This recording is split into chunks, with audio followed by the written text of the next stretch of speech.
Everybody, it's Darkndorky here from Games in Real Life here with best buddy PlainsRaider. Say hi, PlainsRaider. Hi, PlainsRaider. Yay. And you can't even do nothing because you're not even in the same dimension as me. Yeah, I popped into we're traversing the multiverse, and today is our 100th episode slash DIY Merry Christmas, Happy Holidays, Happy Hanukkah, Crazy Kwanzaa and live more, stream. I'm sure. Yeah, and more. And more.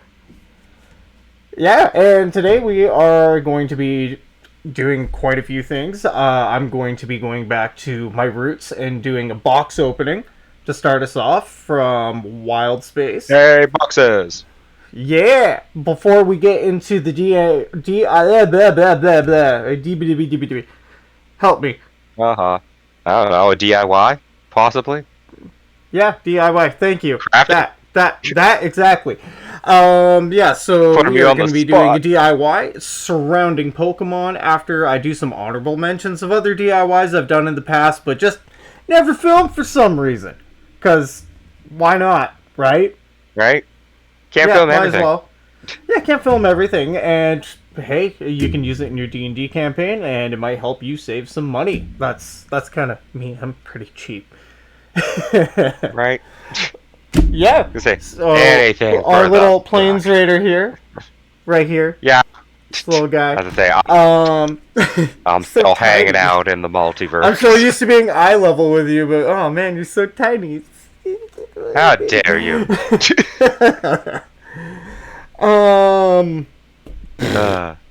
Offensive. Yeah. You had a box. Yeah, box that I'm opening. Yeah, where's the box? Show the box. Well, Where's the box? I feel the pressure. You guys showed me about. You promised boxes. Yeah, boxes. And here's the box right here. Spelljammer, welcome to Wild Space. Yeah. Yeah. Oh. Put that out of the way. You got some space in my D&D. Yeah, I got some space here. And as always, that space still involves sails and or giant nautical creatures. Always. And this I thought was actually a really cool set because you get a few things in this specific box that you can use in more than one campaign. Right? It doesn't have to just be a Wild Space campaign. So with this here, you get like some pirate ships. You get some like this guy Get a right golden here. dragon. Yeah, get the golden dragon. Looks golden. Which, yeah, no, it's a gold dragon, copper. and technically it would be like small inside. Sorry, no, not small. It'd be like a young dragon. I take it from size class. I don't know. Can you fact check that? Oh no, that's the size of a ship, man. Yeah, it's the size of a ship. But this That's is probably still how an adult dragon. Yeah. Oh, dude, do you remember how I did it with that campaign that I've been planning and never actually got started with? Unfortunately. Yeah, the one. No, what aspect are you talking about? The overworld map that I told you about, where you do an overworld map, except all the tiles are smaller. So instead of 1 square inch being 10, what was that, like 5x5, or is it 10x10 in D&D? I'm just brain farting. 5x5 is the standard grid spacing. 5x5, then you make it by like, I don't know, 10x10 kilometers per cube, or per square rather. I would say just for an overworld map. Yeah, for an overworld map. Yeah. It's kind of fun. I was gonna tracks. say, But look at that. Look at that sexy grade A Wild Space. But yeah, in terms of like if I put this guy right here, right beside like a regular miniature, right, what size class he would be. Right, well, like next to those dragons, those would be still huge or bigger. Yeah, no, I think that's a full-size ship. That's a full-size ship. That would be at least an adult dragon. If not ancient, because it's flying through space. Things are held in. It's like, oh, okay, the dragon fell out. Let's check this puppy out. The dragon! The dragon! My new favorite thing. No. Yeah, look at him. all beautiful, just a little pet. Right? Little pet That dragon actually there. is a good dragon. No, it is a really nice one. Gotta Especially love for like a pre-painted miniature that just came like out of a box set, right? Right? That's it. Like again, yeah. That's a flat He's good like dragon. mid-flight too. Yeah, no, he's a cool dragon. I don't know. I have a couple other dragon miniatures I could use for scale, but I just kind of don't want to step away at the moment. So yeah, it's a little bit of a small mini, but that would be an adult to ancient dragon. Yeah. Probably, like... Yeah, it's definitely not like a wormling, that's for sure, because I have a wormling miniature, and they're fairly small, right? They're still a medium-sized class creature, but... Right, they are like 15 feet when they are young, I think. 15 to 20 feet? 15, large size category, but like... Yeah, actually, again, you know what? Now that you say it, and like inch by inch, I don't have my tape measure on me right now, but that looks like a 4 or 5 inch long. No, maybe that's like a 3 inch long. Let's see. I guess it still is rather large by miniature sizes. No, exactly. If you Here's popped our your pirate ship there. adventure size thing, because again, yeah, that ship is the same size. Yeah, no, it's the absolute and same that ship size would there. hold many people. Yeah, it's like Yeah, the wonderful world of miniature size dimensions. Gotta love them. There's always a debate. You can always debate. Yeah, so this right here is... what is that called? A Shrike ship. This one I thought looked kind of neat. What, the one that's a squid? Oh, this one right here. It's got clear wings on it. Kind of reminds me of a bug. Yeah, of course I love the squid ship. That's not even, like... It's the Kraken. As a ship, like... It's freaking sick. Because again, what better to go through space on than a squid? Yeah, space squid. Or the Nautilus. Can't forget about, like, the what you call them. Yeah, oh! I'm just trying to remember if they were actually Nautilus in real life or not. Dude, this one broke. You just break it out of the package? Yeah, this one just broke out of the package. No! How did that go? What are you doing? No! What are you doing? I didn't What do are that, you doing man! this to people? Oh! And on our 100th one, even. Yeah, Tisk, 100th one, we get a broken miniature. First broken miniature I've ever got. Actually, no, that's not true. My, my snake necromancer that came in. Oh, no. This would be, like, the worst time to run out. No. And it all went horribly awry. Oh, there we go. There we go. Sorry, no, I'm using the gel.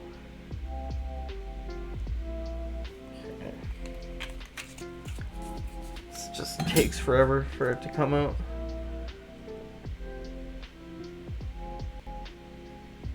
Huh, Nautiluses do still exist. There we go.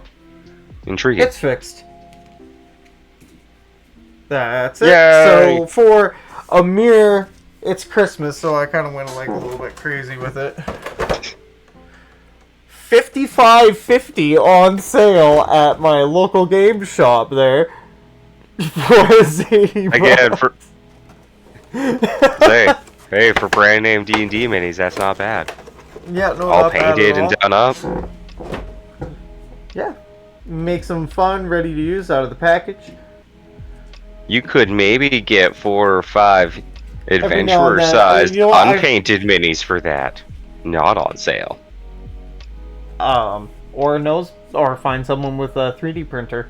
That works too, right? Right. 3D printers are better. They are a bit cheaper than Wizards. Well, it's an initial investment that you have to work around, right? Like, initially, the price is, like, $400 or $500, but the payout... No, dude, you can get a 3 or 5 3D grand for a 3D printer. I don't know. I guess 3D printers got cheaper over time. Oh, dude, they're like $500 now if you want one. Oh no, man! I think the one at the Princess Auto was still like $1,000 or something last time I checked. Well, what kind of 3D printer is it? I don't know. The Princess Auto 3D printer. What? Whatever kind of print. Can it do like 3D metal or something like that? That's crazy. I don't know. I laughed and I moved on. I just thought it was funny that they had one. Yeah, no, that is funny that they have one. What the hell? They also have mini forges and Spider-Man waffle makers. Okay, the mini forges I can understand, but the like Spider-Man waffle makers?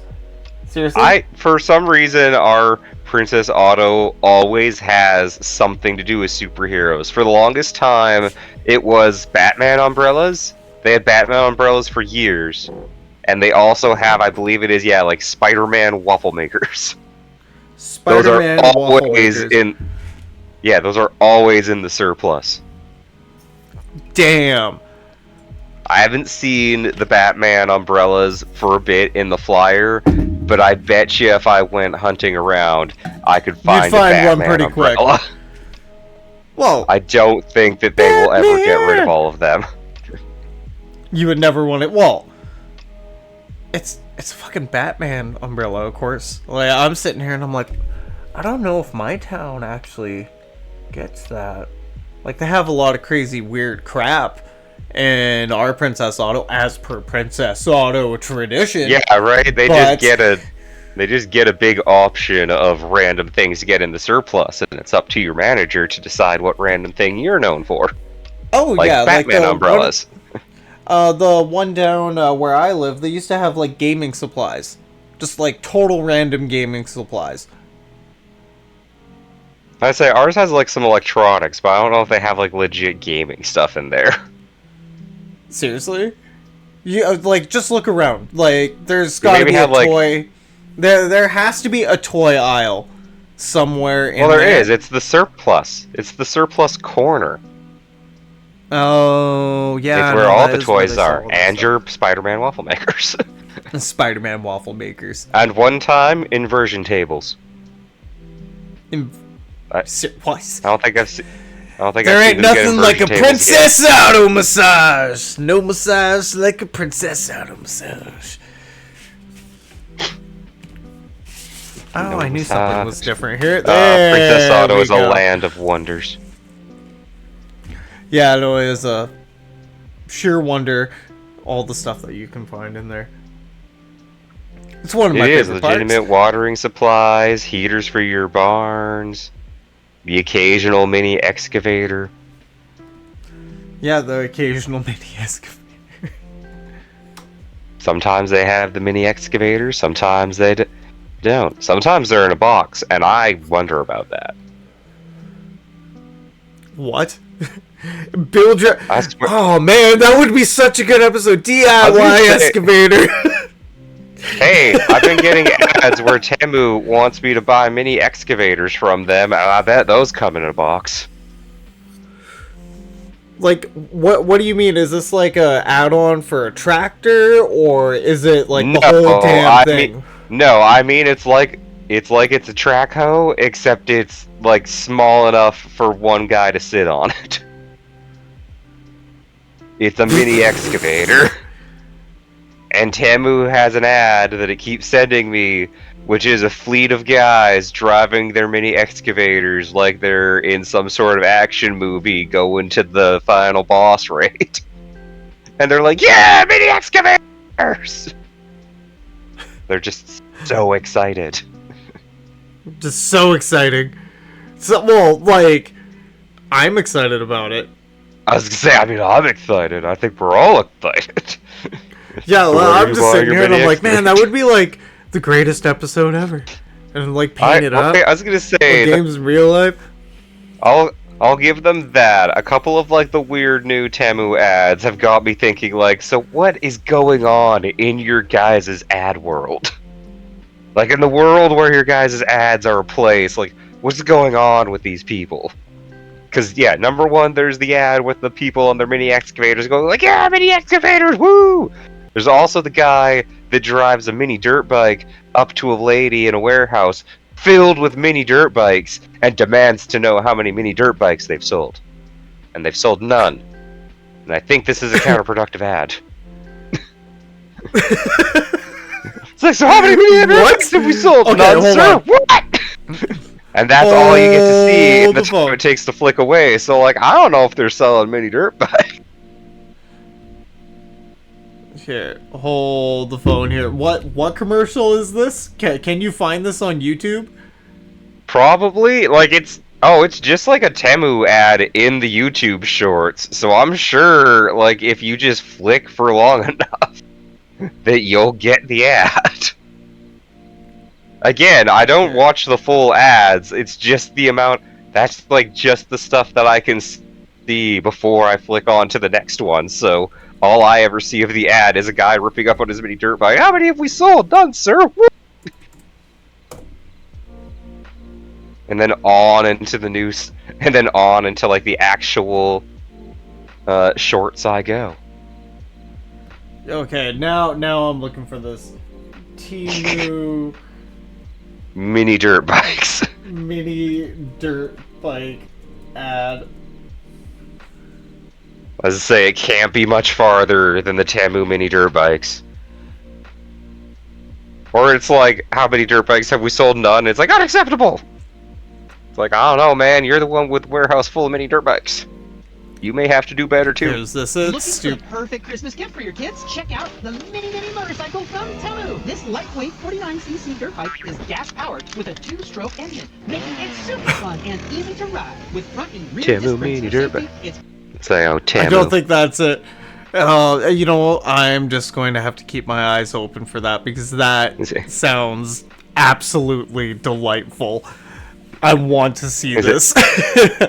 I also used to really laugh at Temu's ads when they're like, people don't believe that we have such low prices. And I would always laugh because I'm like, actually, in my little nook of the world, it's like we all believe that they're exactly those right prices.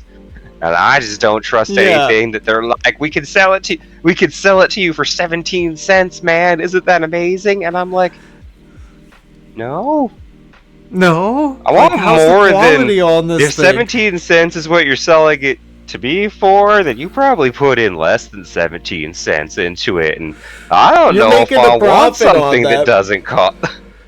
I mean, it's cool and all, but I'm just not sure if I really want it.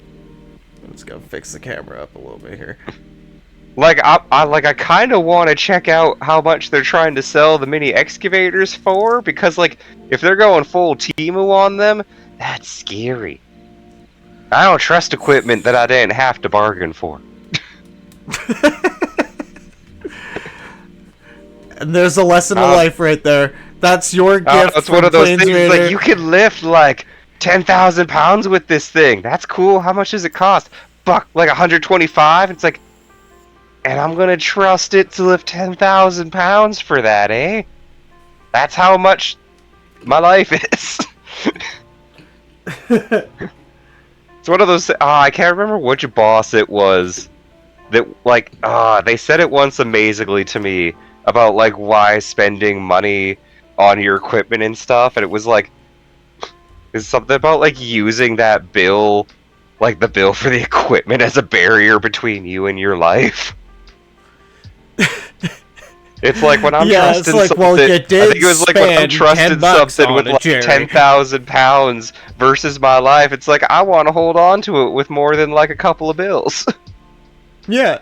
It's like I want to hold on to my like. It's like if I'm going to be trusting my life with it, like yeah, I want to say that I put $10,000 between me and my life.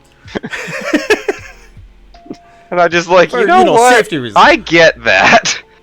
When somebody asks, like, are you sure this is safe? And you're like, yeah, I spent, like, again, a lot of money on this piece of equipment. I sure hope that it holds.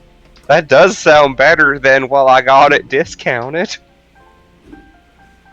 And then you look up at the whatever. Yeah. The whole whatever that you've got, like, this pile of gold thing. Right, I was gonna say. This is my new fidget for right now. I've been making these shed for months now. Soon I will be left with yeah, nothing but the I miniature. was gonna say your gold piles. They're man. Every time I look at them, they're good gold piles. I say. Well, they're really those are- easy to make too. I was gonna say those like, are this was good less staging than tools. $1. Yeah, no, I love the little staging tools, like little gold Like- piles, little treasure piles. This is just a pile of glitter and Yeah. I'm sorry, not styrofoam. There's tinfoil on the inside. Yeah, right. Yeah, Like, covered again, it with a a little bit of paper mache. Again, beautifully simple, but also like you could use that in so many little tabletop things. Oh, absolutely. And then I made this guy to go along with it. Right? Let's say treasure mimic. Again, mimics everywhere. If Yeah, you're ever mimics everywhere, bored, man. just make a horrible adventure where everything is a mimic. Yeah. You know, maybe you can get some mimic armor going through. I've seen so many little shorts on YouTube about that. Like, yeah, you know, like a construct made of mimics, right? Right? I was gonna say, well, that also like bleeds back into the idea, and this is a classic idea. I'm sure I can't remember the original name, but the Mimic Tavern. It's a perfectly friendly Slimey's location and Tavern. encounter, and I think it is ran by like an actual elf or like humanoid most of the time, but everything else in the tavern is just a friendly mimic. And your players can go through and it will be perfectly fine because it's just a normal tavern where everything happens to be a mimic. Or they can antagonize everybody and end up fighting a house, again, a huge to gargantuan sized house mimic. Full of other mimics. I say straight out of Monster House. Yep. Monster House was a good movie, man. Actually, you just like as soon as you said that, I'm like, oh, I missed that. That was good for its time. Right? Good for its time. It's still a wonderfully creepy movie that's actually like not a bad movie to show people. It's not like traumatizing, but like it's beautifully creepy. Oh, I've seen you in horror games. I can only imagine you with horror movies. Just Man, like, oh, Monster House is all I can handle. You would be severely disappointed. I laugh at horror movies. Horror movies are more of a genre for me, or like more of a comedy thing. Most of the time, I am the guy that stands there going, "Does nobody in these situations want to live? They're purposely making the dumbass decision." I laughed at Paranormal Activity. Yeah, Paranormal Activity is actually that one was hilarious. I'm sorry, no offense to anybody, but I find it to be really cheesy. Because it's like, you know what we're gonna do to stop a demon? We're gonna videotape it. That'll learn you. Yeah, that'll learn you good. That'll learn you good. Learn you real fine. Dumb people. Right, dumb movie in a bit. Well, dumb people in that movie. We're just going to keep staying. I'm going to yell at the demon. I'm going to tell it to go away. Yeah, because it has to listen to me. Are mimics a even though you creature, or even though are you know they? dragon Like, I actually completely forgot about this. Are mimics just a simple creature? No, they're monstrosities type thing. Yeah, okay, monstrosities. Oh, it's made of Sculpey. It won't break. Not that easy, at least. Or they should be monstrosities.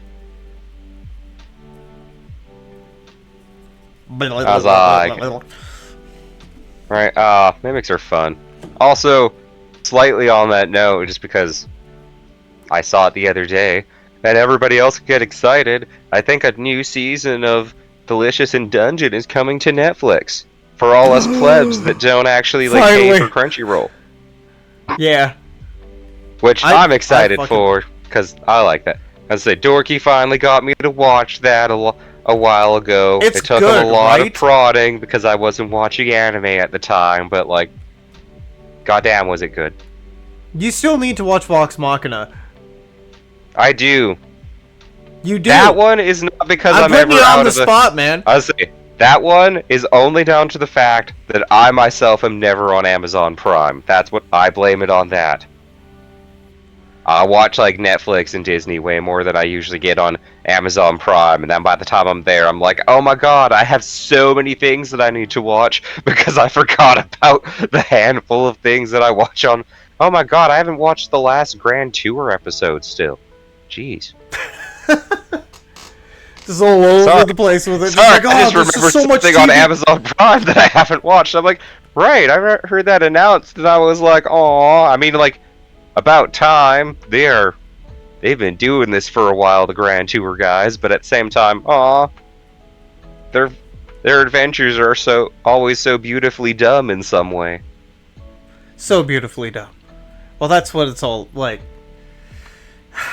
Hammond. No, that's it. Just Hammond. Hammond. Man, the weird things Clarkson's does to his car, the weird cars that May finds. One of their recent specials, he found a car made by a refrigerator company. What? Yeah. It must have been pretty cool. I think it was a Crosby. I don't even, the best part is I think the heater or something in it broke. What? A couple of things in it did break. It's also again a classic car with no available parts, I think. That's something like else. Say a Crosby something, I believe. Oh, you know wait, what? maybe There was Delicious this, Dungeon isn't getting something? Oh, maybe it was just Spy Family that was getting a new season. I thought I saw the new season dub on Delicious Dungeon too, though. Comedians in car getting coffee. You just reminded me of the episode where Seinfeld, I can't remember who he's taking out for the interview, but they go out in the DeLorean, and they went through two, and they both broke down. Let's say delightful. They are an incredibly heavy car. Yeah, and like both There's some wear broke on down. that engine. It's hilarious. It's like, okay, well, now it's comedians walking, getting coffee. It's like, it's a nice day. I guess we could walk. Yeah, might as well. Need to get my steps in. Gotta get my steps in. I have an egg I'm hatching in Pokemon Go. I could go for a walk, right? Just gotta do it. Just gotta walk for the Pokemon, man. It's all for the Pokemans. Which reminds me, I need to choose like coffee there. 3 new Pokemon on Pokemon Unite. I just wish that they'd come out with a Steam port. But I know that they won't come out with a Steam port, but I wish they would. You know what I mean? Right? It would expand nice. the fan base like incredibly, right? Yeah, exactly. Especially if it's available on phone, and you can just swap back and forth. And Minecraft runs through the Microsoft server, and you can get that on PlayStation and on Switch as well. Right. But I also understand that bringing it all the way to the computer, like Steam kind of thing, would also involve allowing other companies to get in on Pokemon, which these things understandably are is not allowed. This thing is like rock hard. Just like wham! Just in case if anybody's like wondering, they're like, "What are you doing with your miniature?" I make these things to last. My whole thing when I look them up, like, because this isn't something that this is something I thought of by myself. This is not. Well, technically, this one is. The other gold pals that I have are not. That's actually based off of a video I saw from Tabletop Witchcraft, I want to say, and then this is just these are my yeah. Don't burn me. And I just expanded on them with these, right? This is actually a ball of tinfoil that I flattened out, paper mache, and then glitter, high gloss Mod Podge, and you mix it with the glitter. He only really does it with gold glitter. I didn't have any little mini gemstones, so I just got a multi-pack from the Dollarama. So this thing is cheap. This is dirt cheap. It's got a cardboard base, which I made the same way that I make all my other plastic bases, like this whole sunflower that I'm going to be using for today's DIY. Just, holy crap. Very nicely multi-layered. Yeah, I wove them. And I try and make it so I use outdoor Mod Podge on my bases, because, whoops. I have kids, right? Yeah. spill Oh, yeah, juice, exactly. spill water, I want to be able to wash it off, at least like wipe it down enough. Right? These You don't want to things, have this is something that you Sculpey, literally which- have to come back like day after day just to scrub it off. Just, I'll get her eventually. Yeah, exactly. Just give it a good wipe down and it's good. Like these guys right here. This one, I'm actually really happy with the way the Mimic turned out. Its teeth are toothpicks, by the by. Right? Look at that maw. Look at that Dune level maw. That's actually what I based the mouth off of. Then Well, I saw I a was gonna say, picture like almost any- on a WizKids website, and I'm like, I can make that. Like, I don't need to spend $70 on that. I can make that. Just looked up the size class and everything like that. So I think this is a 3-inch base, so that would be huge. It's a huge Mimic. Nom nom nom nom nom. Right? I was gonna say, it is a Dragon's Horde mimic. Yeah, Dragon's Horde Mimic. That's exactly what it is. I kind of I'm like gonna say that yes. concept. You know, the dragon's defeated. You guys are on your way out. You're just looting, and then you have to face a giant Mimic right after. Right again, it's just the Dragon's guard dog. Every good person should have a guard. Yeah. Every sensible being should have a guard dog for their giant horde. The It blue just so dragon's happens guard dog. mine is part of the horde. Oh, then there's this beast. Oh, Oh yes, your balloon. my swamp gas. Yeah, my Your swamp gas flying balloon. machine. Yeah, this I full on made by myself, and this took weeks for me to finish, especially this part, making sure this is like I wouldn't do Yeah, that but with you're- the base, but Boom, it's solid. It's Let's solid as snap. hell. Yeah, no, I don't want to snap these. That's why I have a piece of hot glue in the very center of it. Yeah, so Just it's not support. all on your frozen ropes.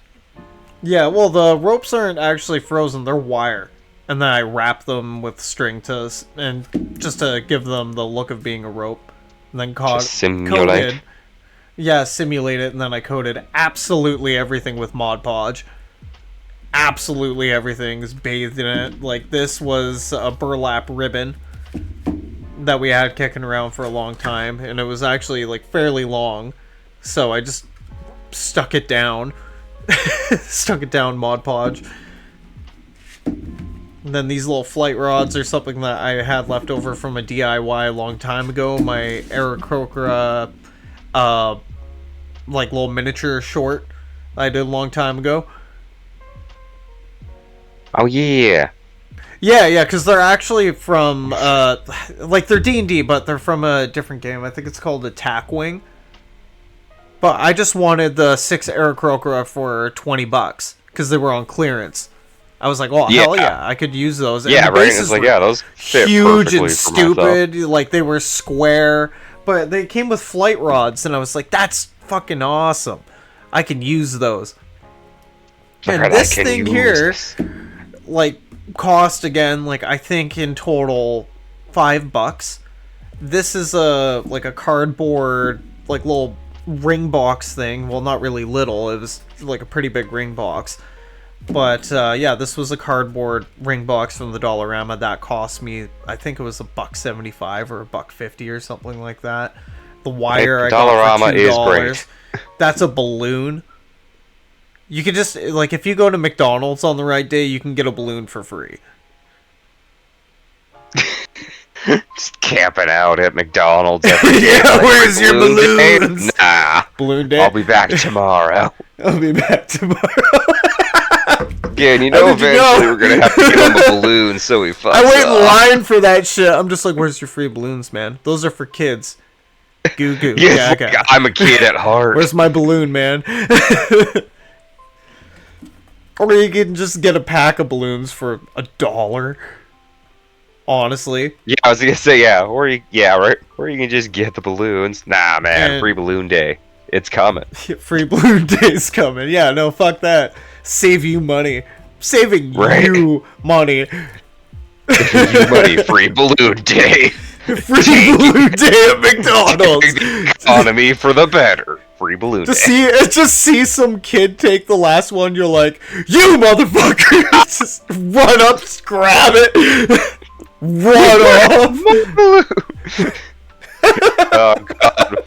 Our manhunt started innocently enough before spreading to involve 5 counties and the District of Columbia. All over Free Balloon Day. Free Balloon Day is something else. Yeah, so Free Balloon Day, and the tissue paper, that's like another $1, honestly. It's like another $1, and we're gonna have to bite the tissue paper cost, because there's no free tissue day. Yeah, there's no free tissue paper. I'm sorry, I haven't cornered the market on that yet.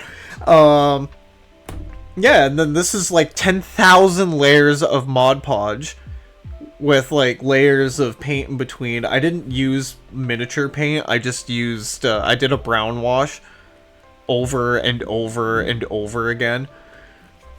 Yeah, I remember that. You were doing your layers. Oh my god, there's so many fucking layers to this thing. And then when the balloon pop, I stuffed this thing full of tissue paper as well. That's why it's got some cush to it. Because it's actually like, it's solid. It's like a ball, right? Yeah. The weave. Well, again, it's meant to be able to like be knocked on the table and not snap. Yeah, exactly. So if somebody comes up, oops. And you can fit, I think, 6 miniatures in here. Oops, you can't see that. 6 miniatures in here, and because I made it with wire, if you can't get them in, you can just... Yeah, you can flip them up and... bend that. Yeah, flip them up and down. Yeah, get them there. Yeah. Yeah, I'm actually particularly proud of this. I really wish I did a full DIY, but the process was just so long, and it was completely experimental. Like, completely experimental. And then, oh, this is... I have a coffee grinder that I use for moss. Like little peat moss and stuff I don't have right now, so... Glued a whole bunch down with silicone and sealed it in. Because if you want it to look like real plants, just use real plants. Exactly, right? You can get moss in bags. It's kind of funny. I've seen yeah, it. you can get it at the dollar store. Dried moss. Yeah, right? It's cheap. It's cheap. Literally Like, I would have mentioned that. I would have mentioned that in the cost, but the thing is I've had this bag for like years. I mean, using it forever.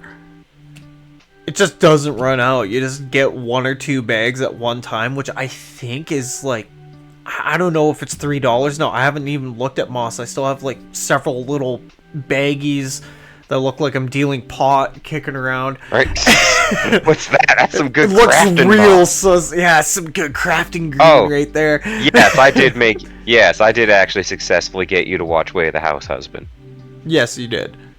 I have one episode left, and then our Netflix. One of my favorite jokes is just how he's always referring to, like, using drug terms basically to refer to all self-rising and, like, flour DIY stuff. The white stuff, you know. Yeah, always getting his good white stuff. The good the good pastry flour. Where's that white stuff? You know, the real high quality shit. Yeah, that's all. There's one specific episode too where like he's actually going to all the stores like in a day to get stuff, and he's got like all of the shopkeepers talking the same way as him. He goes to like the butcher, and they're like, "Yeah, the real good bloody stuff," and again going to like the old lady at the convenience store that has like the good confectioner sugar or something, and she's like an old pinko parlor dealer granny. I like how, it's kind of an anime trope I've noticed, where, for some reason, everybody's been connected at some point in time. Like, him and, like, what was it? A crepe? Like, the crepe vendor, the guy who runs his the little laundry machine mafia, like, all that kind of stuff. And somehow they all fucking knew each other. Right, well, you know, small world when you ram raid, 3 enemy organizations in one night and then disappear? Yeah, but it's just, they all had the same fucking idea, or just circumstances aligned so perfectly that they all went through the same shit around the same time. And they're just like, yeah, man, I reformed, I'm good. Like, that's not a thing that always happens. Because he still does run into, like, again, people still in the business, as it were, in the show. Like, he runs into his old boss, and young people of like a different group. He plays volleyball against what I'm pretty sure is a mafia group that just does exercises together too. All them exercises. Oh yeah, the yoga. The bears or something. Oh, the yoga episode is great. Yeah, it's like I know I yoga. love... All of his moves being just different punishment forms from the Yakuza. This is the please don't chop off my fingers for fucking up, boss. I'm so sorry. Right, it's so like maybe sorry. Maybe yoga's too intense for you.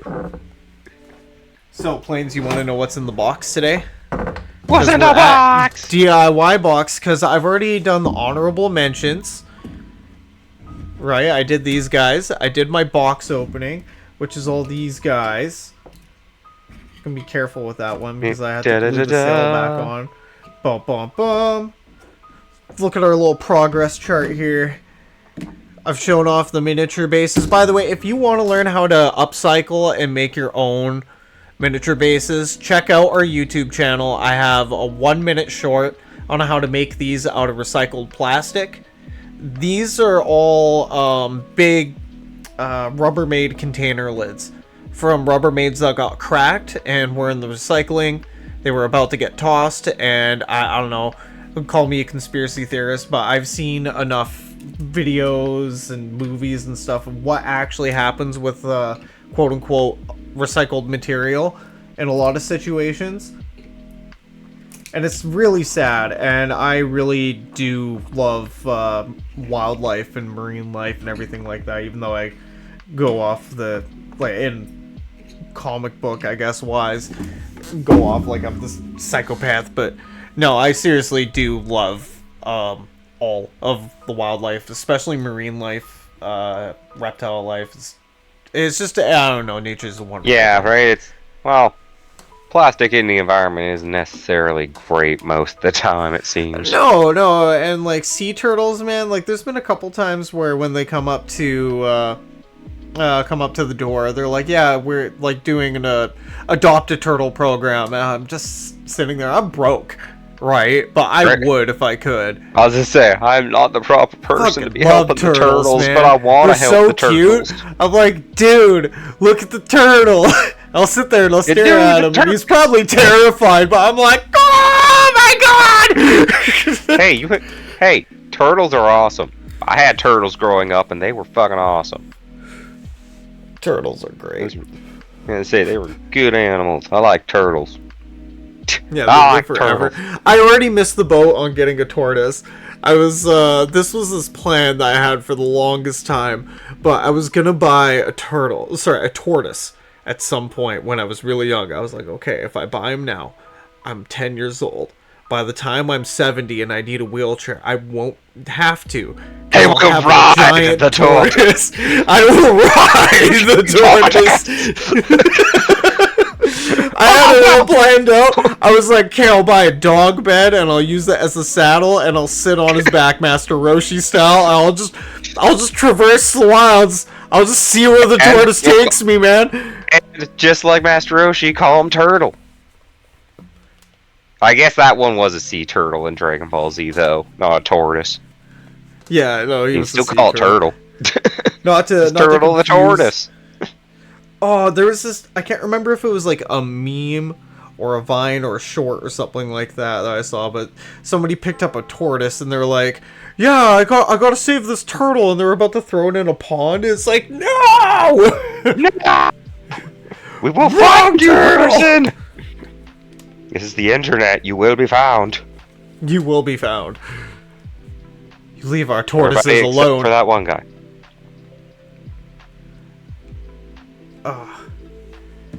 I had to take my mask off. By the way, that's to rub your eyes a little bit. It's like, if you guys are wondering what I look like, here I am in all my glory. Hey, this is me. Oh my god! I'm so ugly. Yeah, this is me in all my excellence. Okay.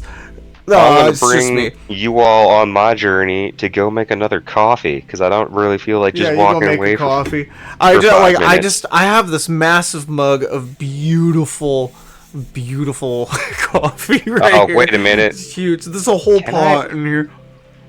Wait, can I leave? Yeah, no, I can leave. I'm like, wait a minute. Is this gonna mess up our audio thing? It shouldn't. No, it shouldn't. Hello? I think it messed up our audio thing. Oh no! No, there you are. There you are. Oh. Are you sure? Well, brace yourself. I'm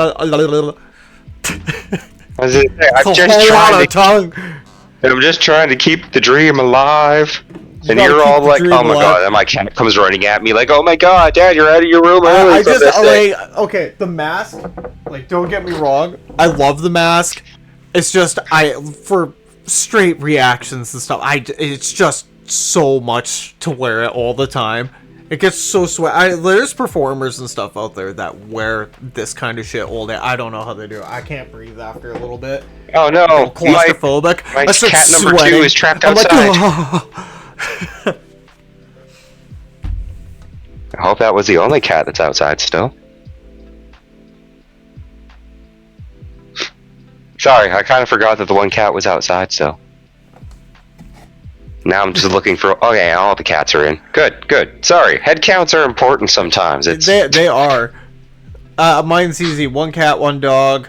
I have 1 boy, 1 girl, and I'm like, okay. Oh, look at me. I haven't shoved the void in my life with various fur babies.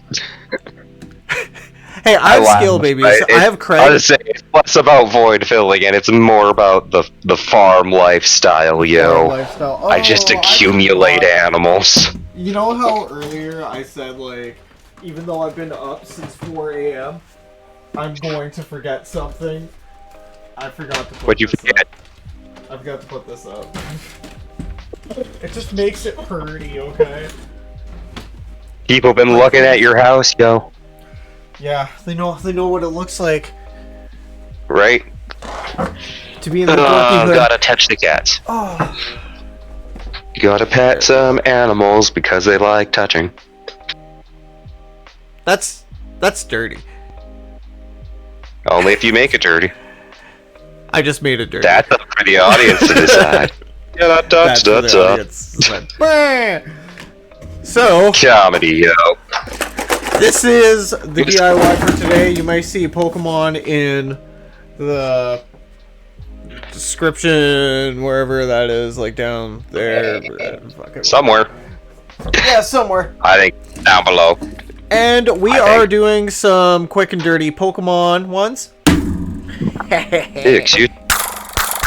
Can you hear that? Does that come through? Oh yeah, a little. Yeah, a little bit. And then I got this little disc shooty guy here. But these are gonna be the miniatures for the day. These are all the miniatures. I don't know. These are all from McDonald's from an eon ago, but you find them at Value Village all the time. So I've been collecting getting rid of their perfectly good Pokemon.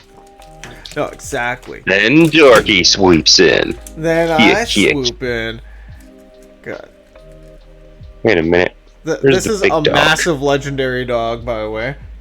But I figured it's legendary.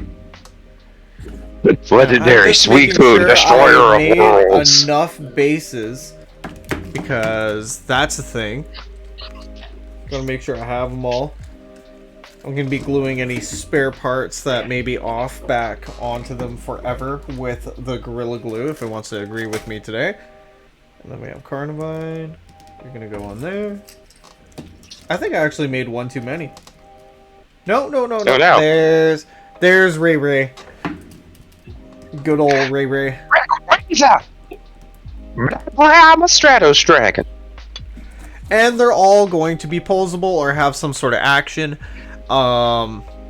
These are like shooting people. Man. Like you can get a whole friggin' bag of this shit at the Valley Village for I don't know, like $2, $3, $4, $5. Like these came in bags that we've gotten in different succession, right? When I was getting dinosaurs, one of the dinosaurs came with like one of the dragons. A few of these I got from McDonald's when they had them, because I'm a fatty. Is this a and I dinosaur? wanted Man, it looks like a I wanted my dinosaur. McRib.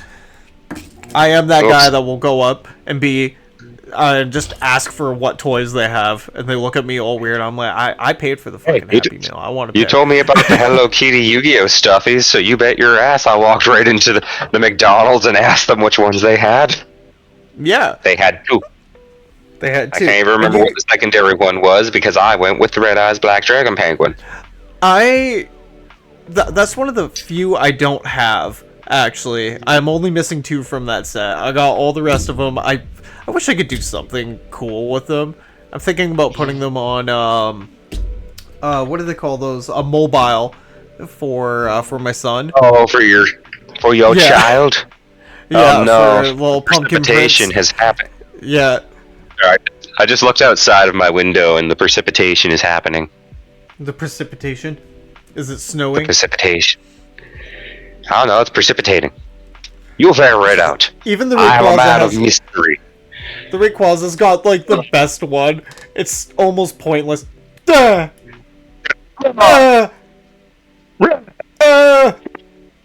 Rare goes Rayquaza.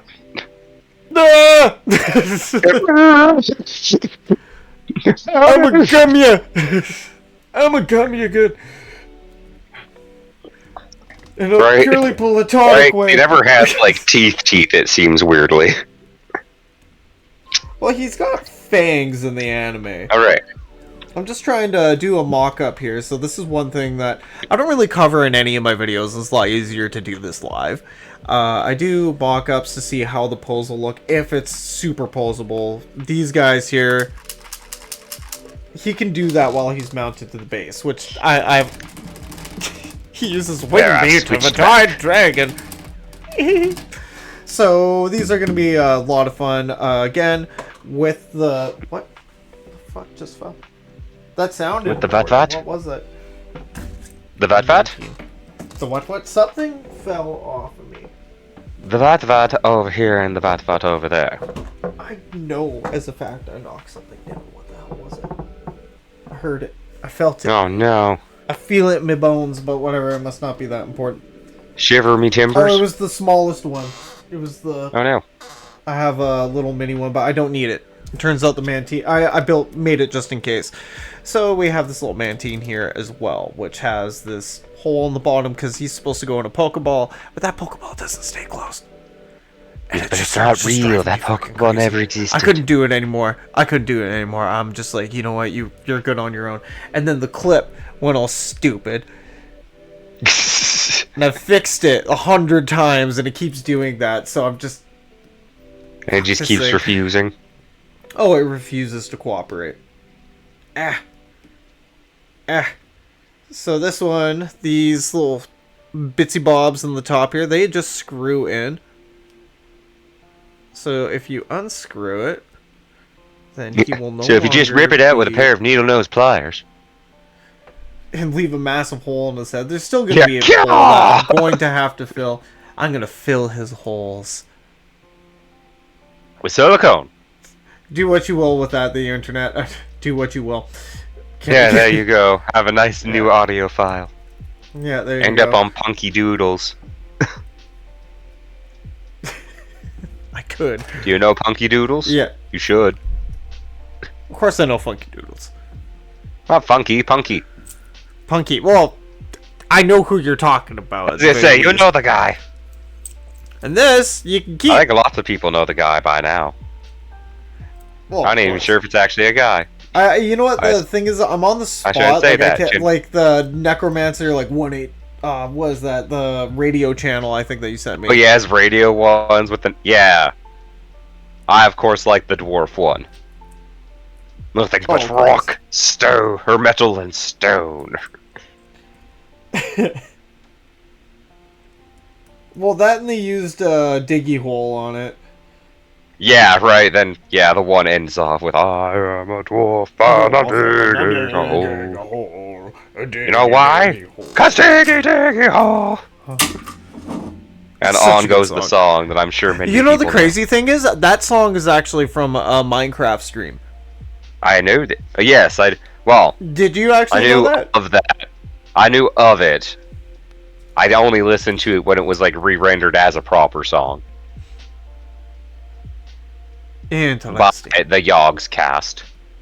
The Yogs cast. But I did know that it came from like something they did on a stream. Yeah, that one of them just started singing and then they just improv'd a song. I'm pretty sure that's how it went. I'm fairly certain at the very least. At the very least, I would I assume tell at you least what. with like the part. I would assume at least the chorus. You know, I am a dwarf and I'm digging a hole, and then everybody diggy diggy hole, diggy diggy hole. So, And then they I keep will going. leave this up to PlainsRaider here. Oh, Who should I great. start with in this DIY? Yeah, I'm putting this all on you. I'm going to grab a wet and dry rag because I realize some of these are so dusty. And I need to be able to glue them. I say, glue does not like dust. It No, glues it to does the not. dust. Then you make dust paste, and it sucks. Which is not as good as almond paste. Just gonna say. Yeah, I feel you on that. I don't know how well you can hear me while I'm standing way over here at the sink. Half decent, actually. Seriously? Yeah. That's nice. That's really It was like a nice. little bit of echo when you were finishing your sentence, but actually, yeah, like, if you're away from your mic, very good. You know what? I can recycle this box. We've been trying Oh, to downsize for a long time, and my wife's just hounding me about that one box, and she's like, "When are you gonna open this? Or are you gonna sell it?" I'm like, shit. Oh shit. So much pressure! So I was like, "Oh, I'm gonna put that in the Christmas special. That's gonna be part of it. The box opening. I didn't do a crazy way of opening it like I usually do with a blowtorch or stabbing it. Should have brought a katana. Yeah. Should have brought a katana. Swords Done are full always the proper answer. Facts. This is factual. Oh, oh god, that reminds me of one of my favorite memes. It's just Darth Maul, and it's just saying violence is never the answer. It's always the question, and the answer is yes. I don't know why Darth Maul, but I love it. It's just like, yeah, love that one. Makes me laugh every time. Decorations for the Mantine base. So for the Mantine, I am actually all out of flight bases, eh? Like little flight sticks. No. Well, So you stick them on a come on. toothpick? I use 2 at a time. Well, you can get these see-through curly straws at the dollar store here, and I had one that got deformed in the dishwasher because I don't think they're really dishwasher safe, but I like to use sterilized stuff. Call me a germaphobe, but I like to use sterilized stuff. Except for these. They're dusty as fuck. So I got these straws here. Bunch of mini straws. I cut them up. And I'm thinking that I can just widen the hole in the Mantine, or I can just stick the Mantine straight up on top of it. And then to cover up the see-through straw, I got these little base decorations here, which should run up. Like, I'm going to cut this straw again here, but kind of have them running up like that. And have this guy in there incorporated somewhere, somehow. Yeah, probably like that. Little sandwich. Yeah, right? Just give it a little set dressing.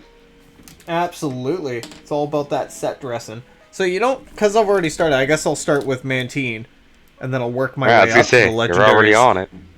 Yeah, might as well. It was supposed to be my decision, but we're just gonna make this decision. Well, what did you want to start with? Doesn't even matter. Man tea. No, it's Christmas. This is my gift to you. I'll interrupt everything. Do for the you man tea, and you got an idea going on it. Yeah. So we got this here. And all of it's just a creative process, right? Like, a lot of these things, I go to the store, and I'm just like, oh, hey, that's a good idea. Maybe I should do that. Or I see something in the garbage or our recycling, and I'm like, oh, Princess Boo completely destroyed this, and it's in the garbage now. Like, this is a mixture of the... Well, and also it snapped. That was the other thing. Like, it just broke one day. Princess Boo was messing around with it, and she slapped it on something, and it broke in half, so... Like I went in the garbage. And then the idea struck me. Some of these guys are going to need a little bit of a repaint, like this one. I don't know if we'll have enough time to do that on the Christmas special stream. I will try, though. Ding, ding, ding, ding, ding, ding, da, da, da, da, da. We need, like, Christmas music. Yeah, I have some going in the background. Is it not coming through on the stream? I don't hear anything. Are you serious? Well, I don't know. I also have the stream. Sorry, one sec.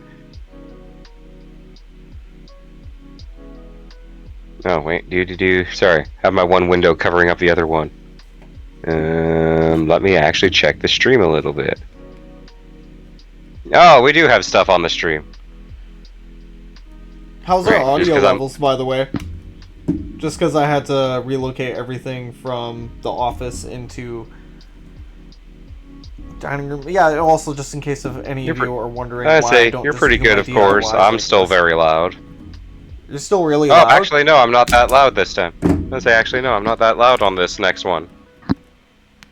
Nice. I might have just been grumbling into the mic a little bit when I unmuted it before. I say we're doing pretty good. Awesome. We're doing all right. We're doing okay. Doing okay. We're doing all right.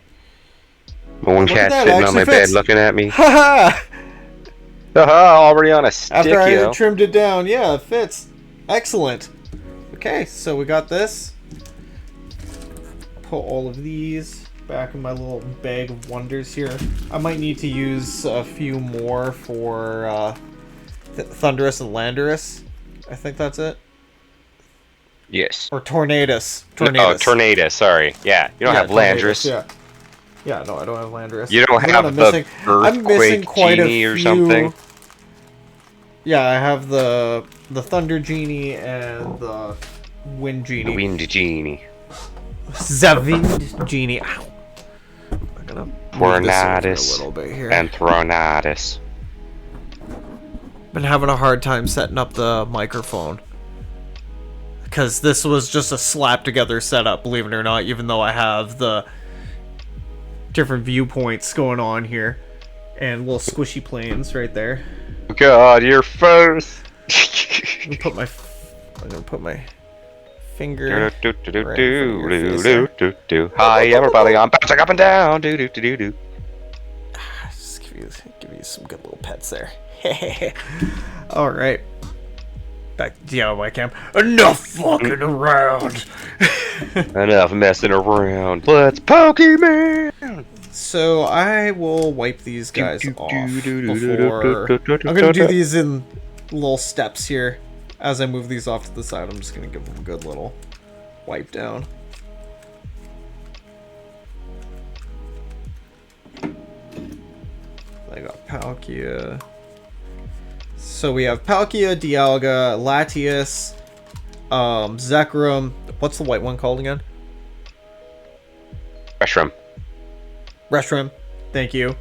Or at least that's how I pronounce Thunderous, Tornadus, Ray Charles. That's what I name every Rayquaza I have. Ray Charles was a legend, man. it. Man, Ray Charles was a legend. Dude, he was. He was a blind pianist. He was so good. Great at it, too. I just love that. Just talking Rayquaza. Man, Ray Charles was a legend. Don't diss me. He's like, I mean, you're not wrong. Ray Charles. Yeah, no, I can't. Such I can't a be wrong legend that on he got to him just through the mention of Ray.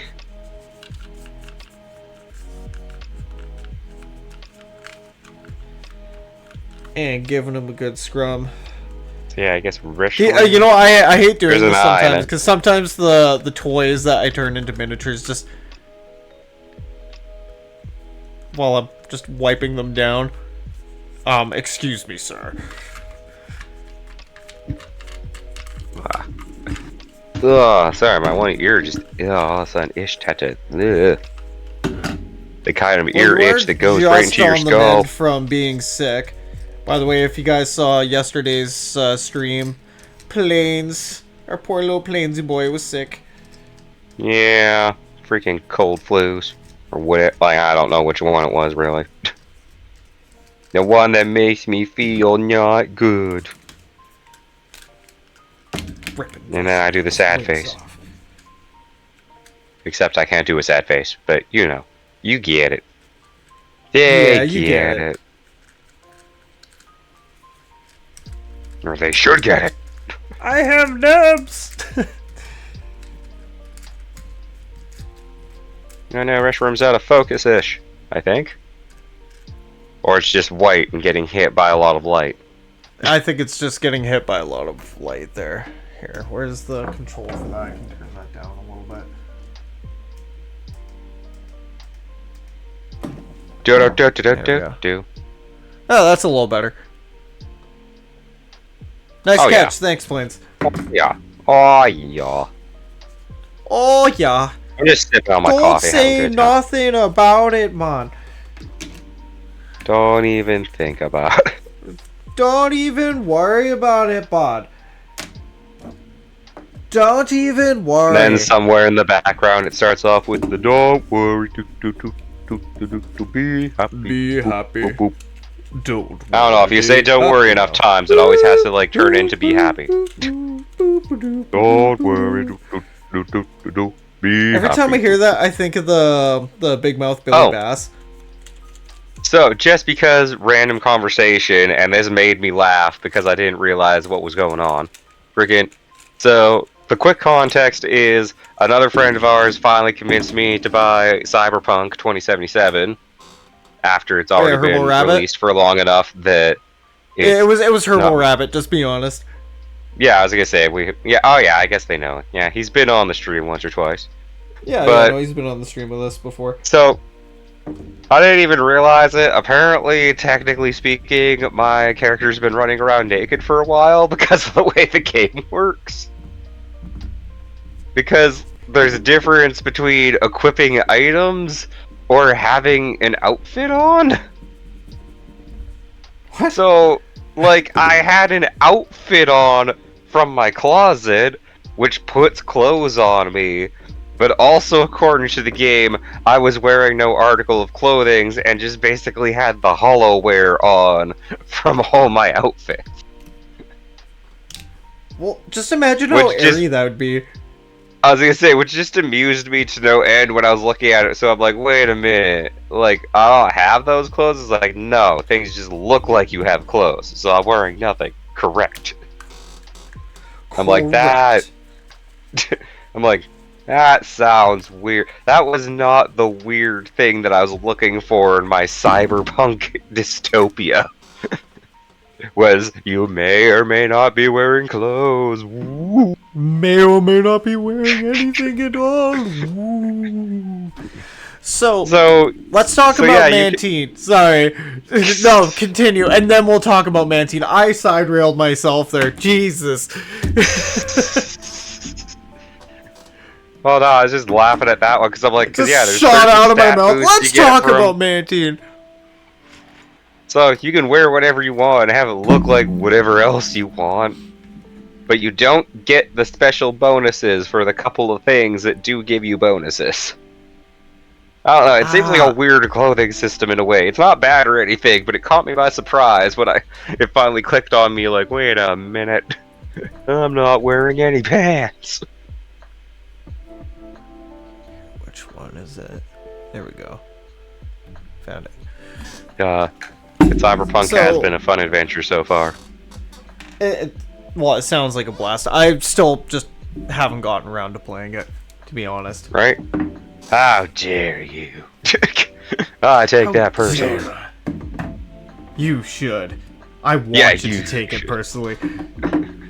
Yeah, I want it to affect you every day. I want it to offend you. I want you to go to sleep knowing that's what I said and how I think about it.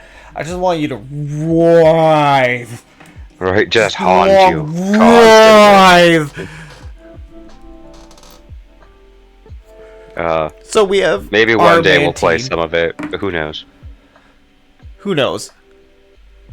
Again, we have lots of things. I was even getting mad at Dorky the other day because he told me we had this super fancy 100th episode thing coming up, and then I had to remind him that we haven't let me play Zelda at all.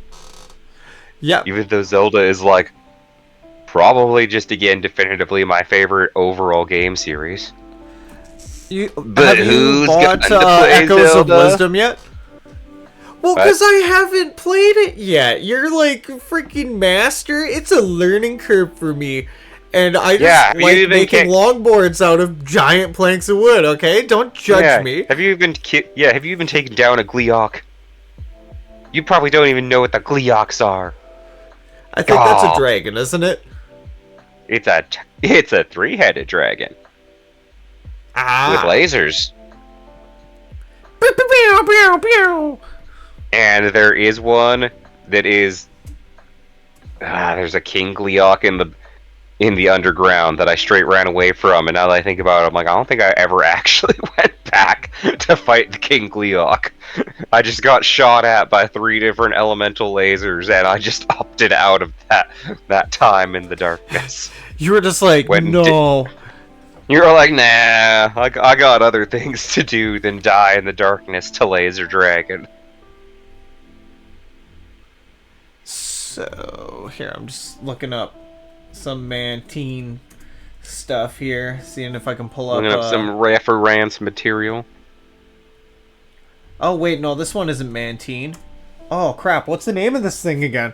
Mantine? Is it Is it not Mantine? No, that's the evolve form. Is it I thought the Mantine? evolve form was Mantine.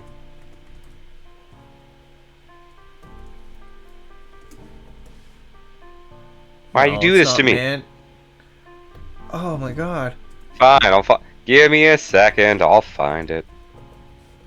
Do do do do do do do do do do. Mantike. Just give me one of the Pokedexes. I don't really care which one. It's Mantike. Mantike?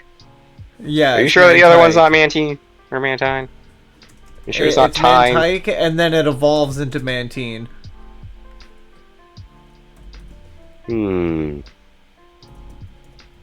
I'm surprised I've got the names like backwards like that in my head. You sure that's not Mantine? I'm sure. Hmm. It's Mantike. No, I'm talking I'll about put the it in evolved form chat. now. We're moving on from that. I'm looking at the other Uh-oh. one's name, and I'm like, I think that's Mantine. Jeez, these Like these Maritime. headphones don't have You get it? nearly Yeah. enough battery. I gotta switch to a big clunky headset before I lose you altogether. Damn. We'll find then. I'm just gonna be sitting here talking about things and other things. That just hit me out of nowhere. Reminiscing. It like came popping up and it just said, needs recharging. And it's Needs just- recharging. No! Losing it. It's like, why do you need charging already? I've used you for like maybe 2 hours. Exactly. Maybe. So much energy loss. Okay, there we go. I got that. There's like adapters and stuff I gotta pull out now. It's like she's got to pull all your cords and other things. Huh, is there not injuries? Weird. And then where are ya? There we go. There. Well, anyway, the only thing I would say, I've been playing Pokemon Unite and Cyberpunk, so I'll talk a little bit more about Cyberpunk. I'm actually Apparently, Discord decided to go a I am different route slightly here. better at making money in Cyberpunk than Herbal Rabbit. Bring this back up and disconnect. There we go. Because Got I you don't back. know, I've gone on a couple more rampages possibly than him. Okay, sorry. As far as I Context know, again? the rabbit likes to be fairly chill while he plays. I start gang wars. Or participate in gang wars. You're talking about Cyberpunk still, right? Yes! Oh, okay. Wow, it sounds like there's a I'm lot just that goes talking into about this. Saturday afternoon! They have like a TV show and stuff now. Yeah, right? It's like, what? You didn't know about that? Yeah, I didn't You know are, about like, it. insanely different sounding. Do I sound different? Very much so. That's weird. I just changed an audio device. Yeah, and you're like very, very echoey away. Are you sure you're on the right audio device? Fuck, I better be. I got my little micro headphones, my little IQs charging up here. They died surprisingly fast. Let's see what my input device as per... Because everything should have been going through the Yeti before anyways. Oh, you sound incredibly echoey. You sound like you're on the other side of a tube. On the other side of a tube, you say? Yes, tube, and not the good kind of tube. The echoey kind of tube. Oh, that scared me. I thought OBS closed for a second. I was like, what? Where'd you go? But where'd you go? Yeti still Where'd working? y'all go on me now? That's weird. No, it says I'm just picking up the hyper there. Yeah, you are definitely a couple of clicks quality down from your... Just by Your dad plugging in mic. some headphones. Interesting. Here, where's the gain on this? Please stand How's by that? for technical difficulties. How's we'll that? be with you shortly. Tell me. Bing bong. Oh no, the rack's falling. It's all going horribly awry. Everything's falling apart.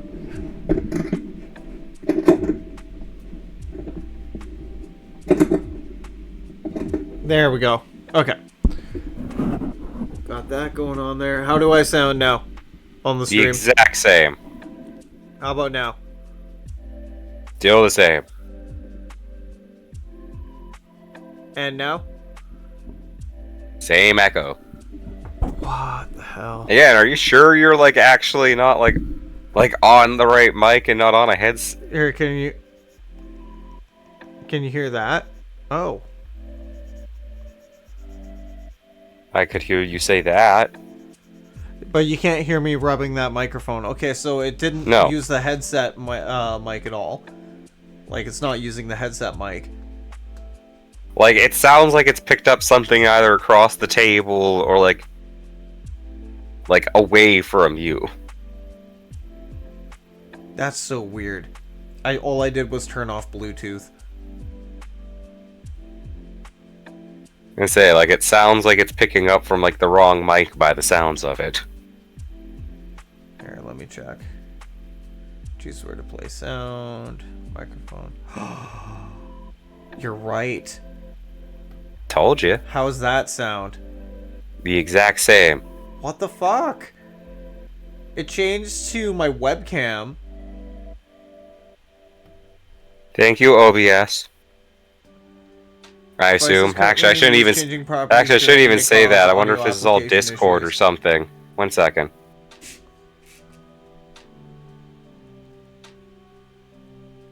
Now talk. Hello.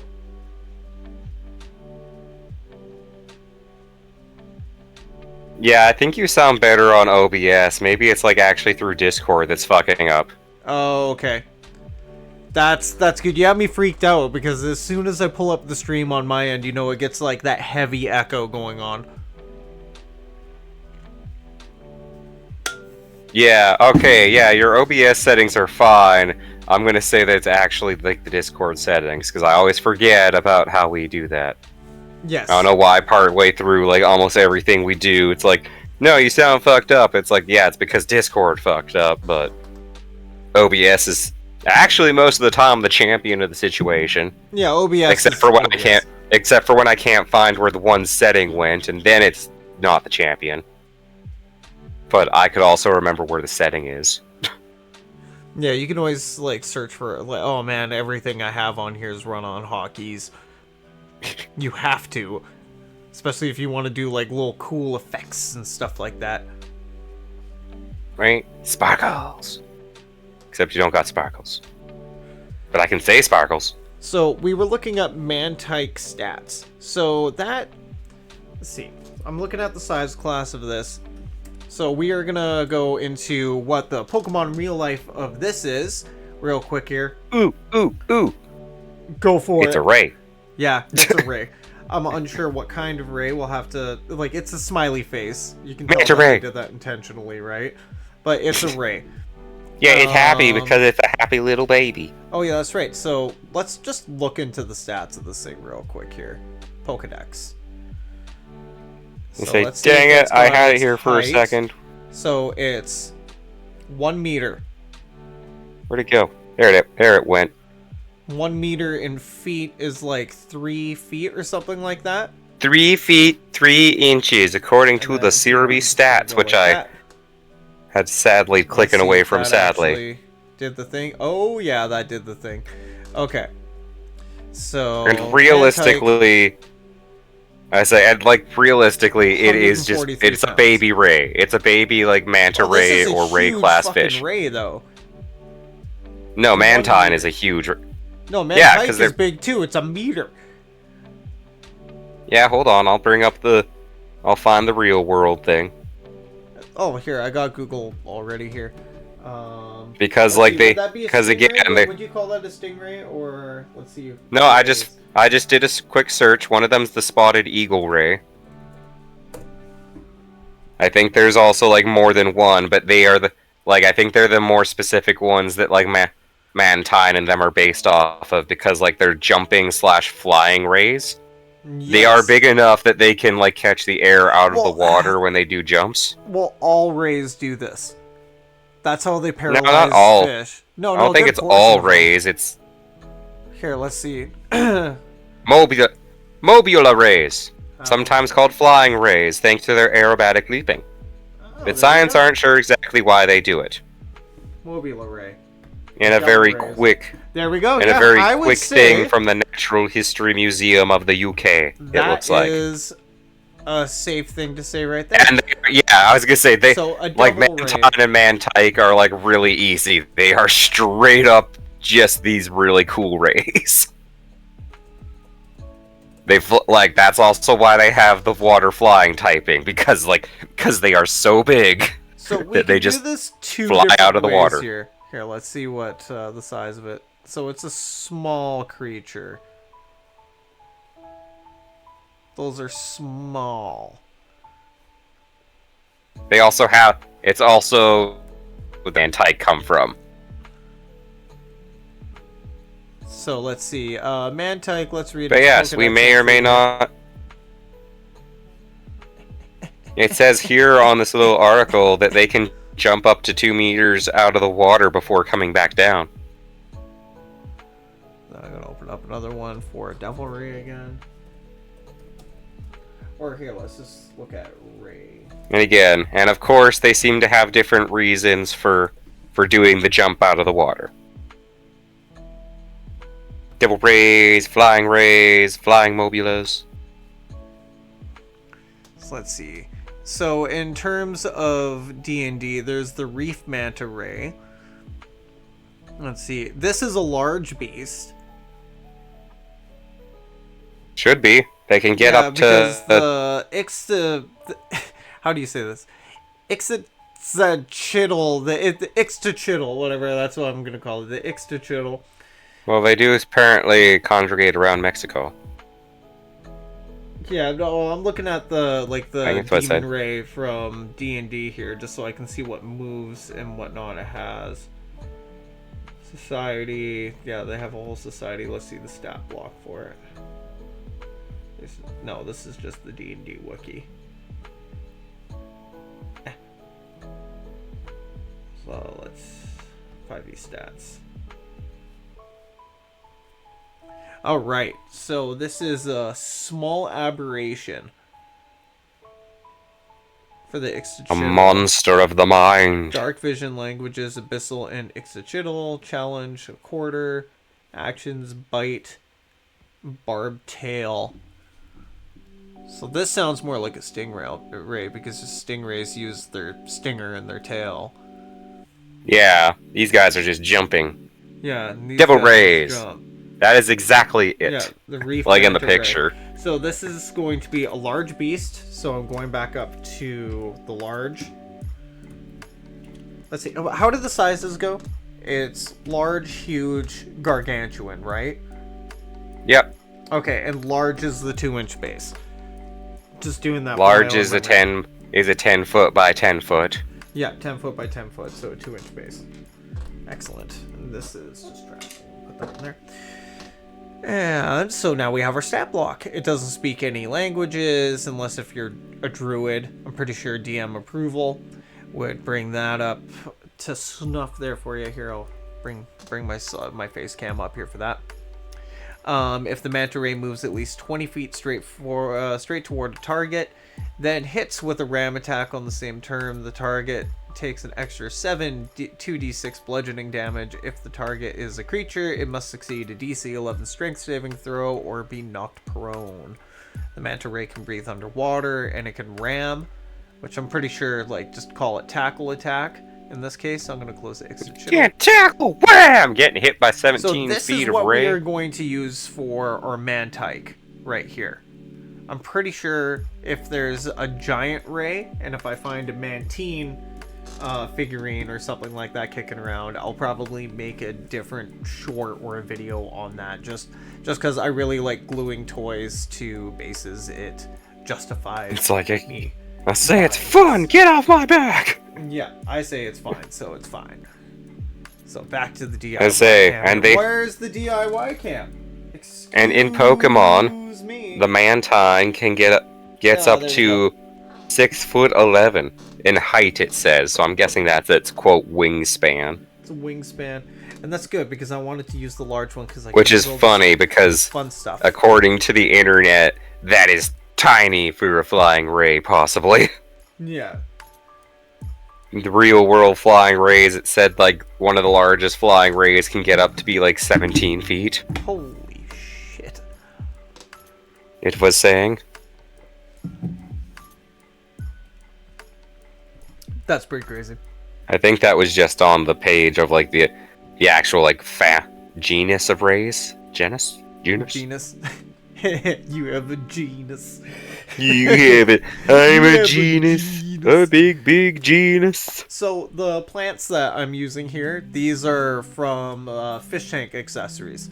Super cheap. You can find them at the Dollarama, dollar stores. You can find them anywhere. A lot of times you can get them in a fish tank for free and just clean them up real good. That's where this one came from, actually. This was in one of my old fish tanks, like long ass time ago, and I just cleaned it up to get it ready to use in a project. Haha! Look at me go. So we Right? are Like going you to and go your ahead stuff. and your we're gonna knowledge. cut this guy right here. Where did By God, it says that like the giant manta rays, the largest rays, can get up to be 26 feet. And that would just be a little scary. Yeah. Imagine you're like sea creatures get like huge. That's why people have fear of the ocean and shit like that. right? Because you're just hanging out, and then all of a sudden something big goes by, and you're like, "What the fuck was that?" And it doesn't care. It's a manta ray. It's filter feeding. It doesn't give a shit, and you're just like, "It's gonna eat me." It's just doing its thing. Okay, there we go. And then it just like as floats always, away, we and it's like, sand it up. "Whee!" I even brought new sandpaper on set for this episode. That's how dedicated and determined That's I am just to how- do this for yeah. you. Dang dedicated. So ding dang dedicated. And then we're gonna get my failing me super glue. It's actually freaking me out how low I'm getting. I'm like, I better have enough to do the whole DIY. But then again, I also have hot glue for some of those tricky situations.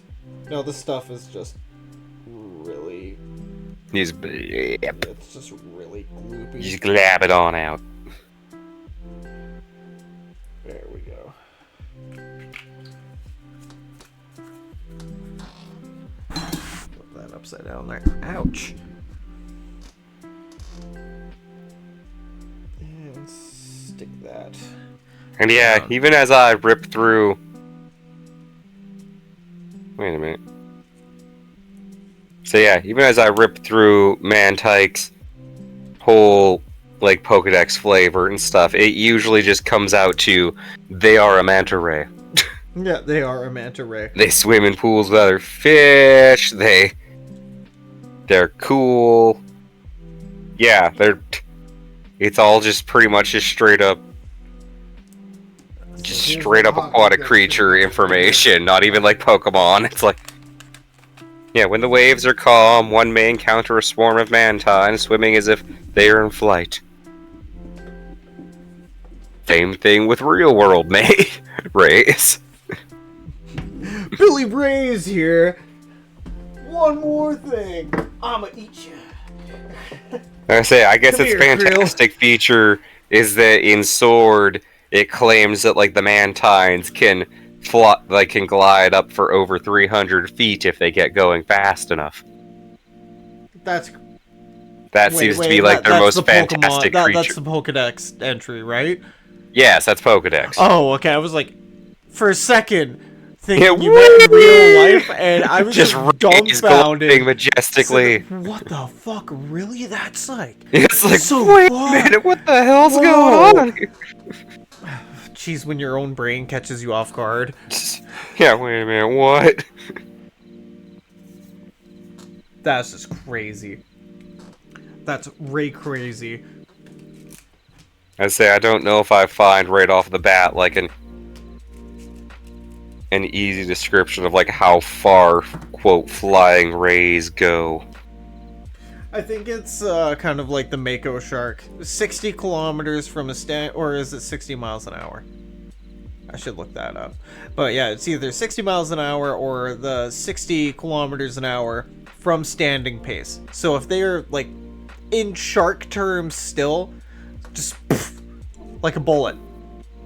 And they can shoot well, it says here that they up to 12 feet. This one says like 2 meters that one can fling themselves out. Oh, you're still on rays, right?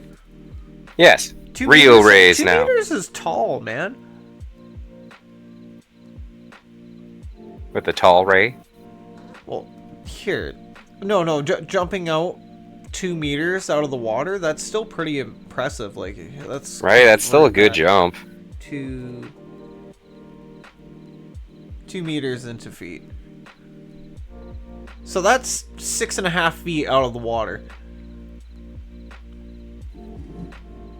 Yeah. That's damn impressive. I'd say pretty much about. Hitting you in the face. Now the surface is like do.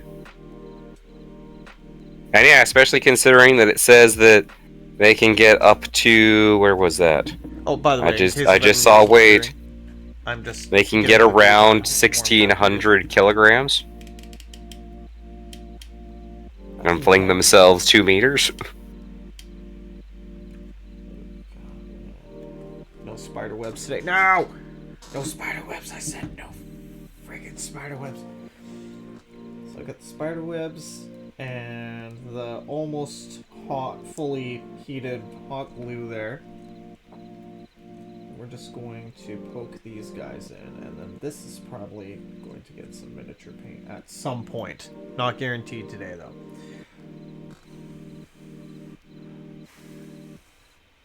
Let's blow on it to cool it down a bit.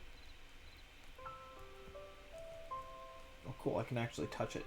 Mold it, even. Jeez. Yes, do it! Craft! Craft. Do your art project, art boy. Put a little bit more around it just to seal it up. Bring it out a little bit just so it looks like... And I already can't remember, were you planning on doing like all these bases on stream? No, not all of them all done up. The reason why I'm doing the Mantike is because I have that green straw included in it. So I'm trying to mask that up a little bit. I'm adding some life. Adding some life to the situation.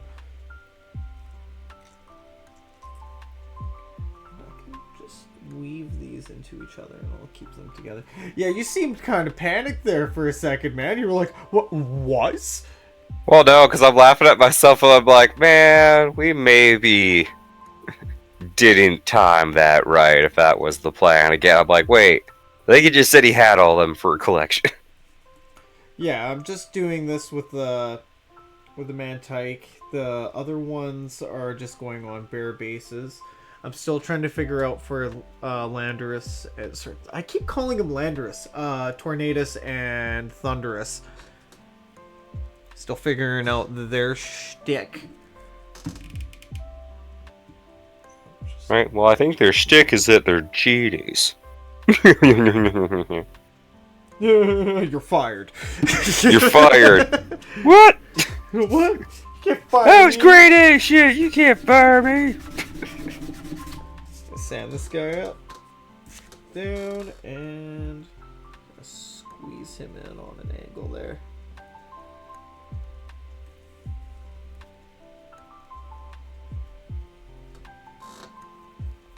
Look at that. Our little underwater scene there, man. Underwater scenery. As we see their little bit still big Mantike gliding effortlessly.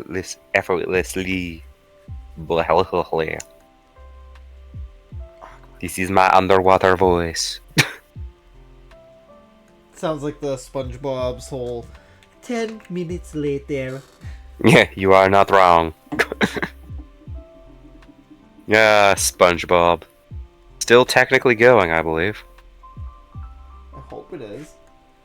Still love As I say, now that I say that, I'm like, yeah, I'm sure the main show is still going too. They do a lot of other stuff now as well. Including the Patrick Star show. What? Yeah, I told you about that already before, and I think that was your same response.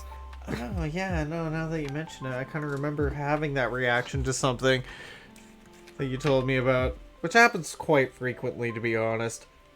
It's like, it happens more than not. Happens more than not.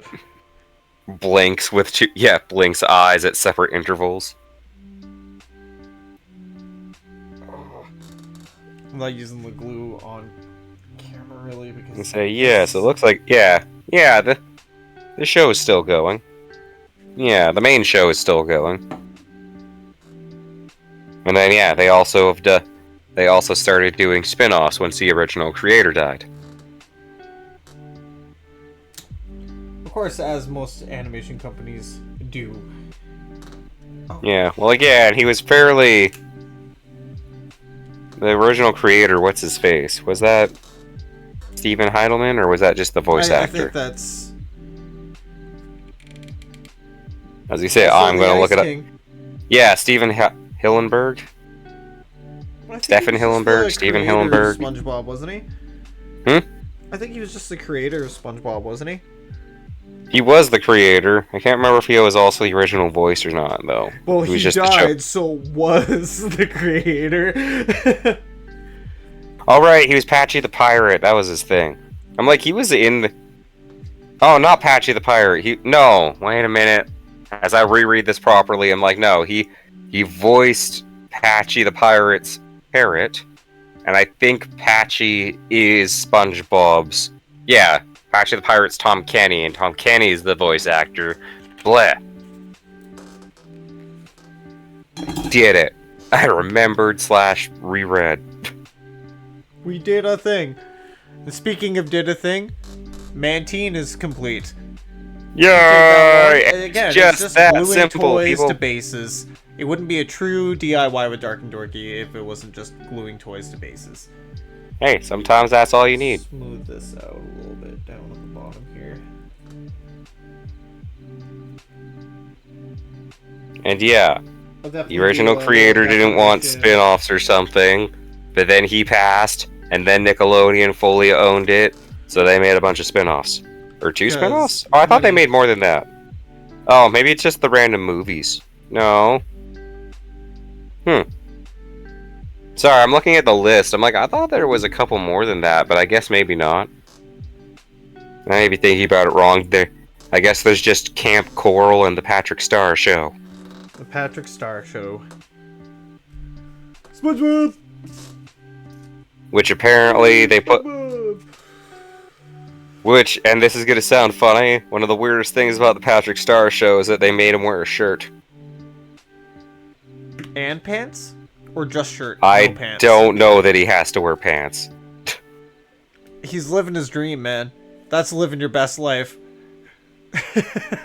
I'll say that's the dream, people. It's a dream. Walking around naked.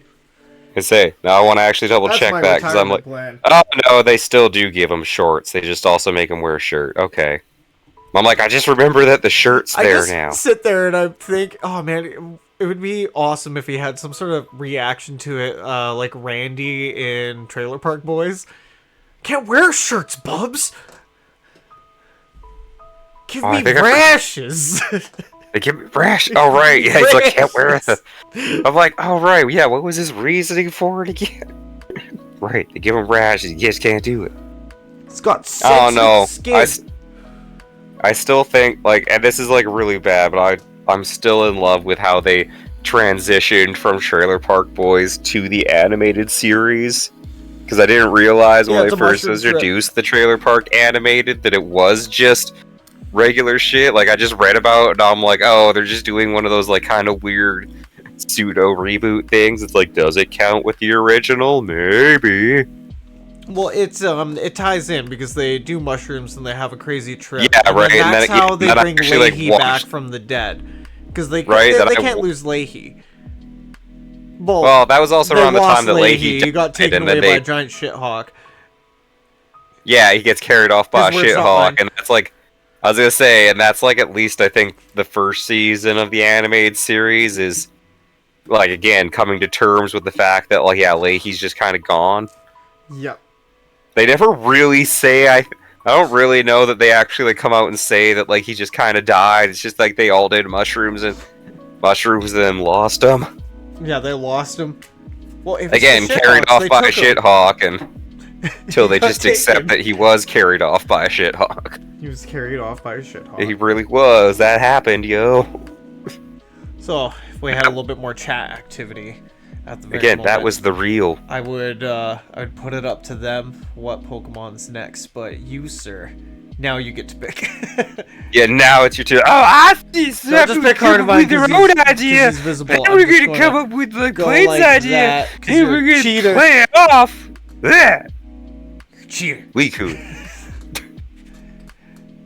Swakoon. This guy right here. Is it sweet? What did you say, Swakoon? I said Swakoon. I don't know if that's a real one, but Suicune. I was gonna say, like, the main part that I always remember is that I had a friend that we had a constant debate on how to say it, and I can't actually remember what their opinion was on it, because I'm like, oh no man, I think it's Suicune. So this guy right here, let's start looking up stats for him and what he's represented in real life. One thing I heard is that his mane is based off of the Aurora Borealis. Yes, other because stuff too. Because Suicune is like, again, well, I guess it's water type. I always thought it was ice type. Let's look into that. I'm pretty sure he's a water type. I say as I re-look it up, yeah, I'm like, because I always associate Suicune to being ice type with its colors. Really, like, yeah, I really did believe the Aurora influence on it. Yeah, no, he's a water type. But realistically, Suicune's thing is purifying water. It also does have some references to the North Wind. But also Suicune's, like, I think biggest thing inside Pokemon lore is the fact that it runs around the world purifying water sources. So it's like a spirit, a spirit of water-based purity. Even though it's also revived through, it's also supposed to be one of Ho-Oh's revivals. see. But yes, like for instance, Soul Silver. This Pokemon races across the land. It is said that the north winds will somehow blow whenever it appears. And that it races around the world, purifying water sources. Extremely graceful, don't you know? Oh, just give me a quick second here. My puppy's having a nightmare. You know. He's doing sleepy yarps. You know, yeah, doing the wurfs. Poor little orphy dogs. Whoever knows what's going on in their sweet little orph minds. Dang, I really wish I could remember. Okay, I gave him some love, and he's good now. He woke up, and he's all happy puppy now. So Suicune is. I really wish I could remember. What D&D creature could we label slap Suicune onto? And I'm just gonna get to like cut the chase, and I'm gonna sand him and glue him down. I'll just say, well, honestly, I wouldn't be against making it some sort of water weird or just like straight up a water elemental that's themed to be. The thing, a water weird would actually be more like Vaporeon. I say too true. Yeah, well, if you think about it, Vaporeon turns invisible when it enters water. That's in its Pokedex. Yeah, well, if I remember right, there's even like part of the anime where it looks like it melts almost. Like when they emphasize that, I think in the original. Yeah, they look like they melt into the water and just emerge out of the water out of nowhere. When really I can't remember the oak definition of it. The Professor Oak, rather. But it's just they turn invisible when they go under the water. So it looks like they melt in and out. Because as they dry off, they become visible to the naked eye, right? Oh, wow. And this one is... Okay, here's the glue winner right here, apparently. This one just came surging out. It's like pressurized almost. Holy crap. Stick him down. It's like, oh my word. Now, what am I going to do with this base? Something, eventually. I'll have to figure it out. I'm getting a resin pour kit. I was hoping it would come in before the DIY today, but it didn't. And I might put some resin going around the bottom of the base here, so it looks like it's standing in water. To just do some... Right, because it is always on water, it seems. Yeah. Suicune, so I'm going to leave him up in the open here. That one dried like immediately. For the most part, I'm gonna just leave it. I'm gonna stop fucking with it. Then I'll regret it because it'll pull off all this hard work. This stuff melts right through the Mod Podge and the black acrylic paint and just binds directly to the plastic. Just right on down. Yeah, it's a long process. Well, I say by a quick look, you could. I mean, making all of these bases. I had to do them in a batch, so I had to sit there and think of a rigging system to do all these bases in a batch because, you know, I have two kids. I didn't actually get to do any of this until last night at like 4:30. I woke up at 4:30 a.m. and just started going on just up and beyond, yes, because. Yep. And just doing his sanded thing. Them down. Poked them. You can't see them now. This was my big idea that I had. But if I used Christmas hangers, oh yeah, you can kind of see the spot right there. I don't know if that's really in focus on OBS or not. There's a dot. Let's see if you can see it there. Yeah, that dot right there. I took a thumbtack and I poked it through the top of all the bases because these are just Rubbermaid bins, right? But they make nice firm plastic bases for your miniatures and they don't crack or chip or anything like that. And yeah, cut them out, ground them because I use a hand propelled grind wheel for shaping all of them and just doing a quick sand on them. That's where like the striations in the bottom here come from. I gotta think of a better rig for that. I might do some woodwork at some point, just grind just a little tiny bit in. But I want to make sure it fits all thicknesses of plastics that I use too, because I use kitchen grade buckets as well, because my wife works at a kitchen, Yeah, brings them home so you for can free. get your hands on them. Yeah, because they just end up going through like a throw. They just end up throwing them out or putting them in the recycling bin. So she gets to bring them home for free, and then yeah, I just use the plastic from the flat bottom, and I use the plastic from the top. And I'm thinking, I have a couple rounds of bucket plastic as well, and I'm just thinking about what to do with it. Not quite sure yet. That one's a tough one because whatever it is, it's gonna be big, and it's also curved, and there's nothing I can do about that until I get a heat gun back up and running. Because my last one, if I can't remember if I told you or not, but blew up in my hand essentially. I don't know that you did tell me that one. It was old. It pretty much it started melting the plastic, like the insulation on the inside or whatever the hell, just completely wore off, and it just almost set on fire in my hand. Pretty much, it was so much fun, so much fun. So yeah, I don't have anything like that for shaping plastic. And I don't know, have you found any Suicune stats there?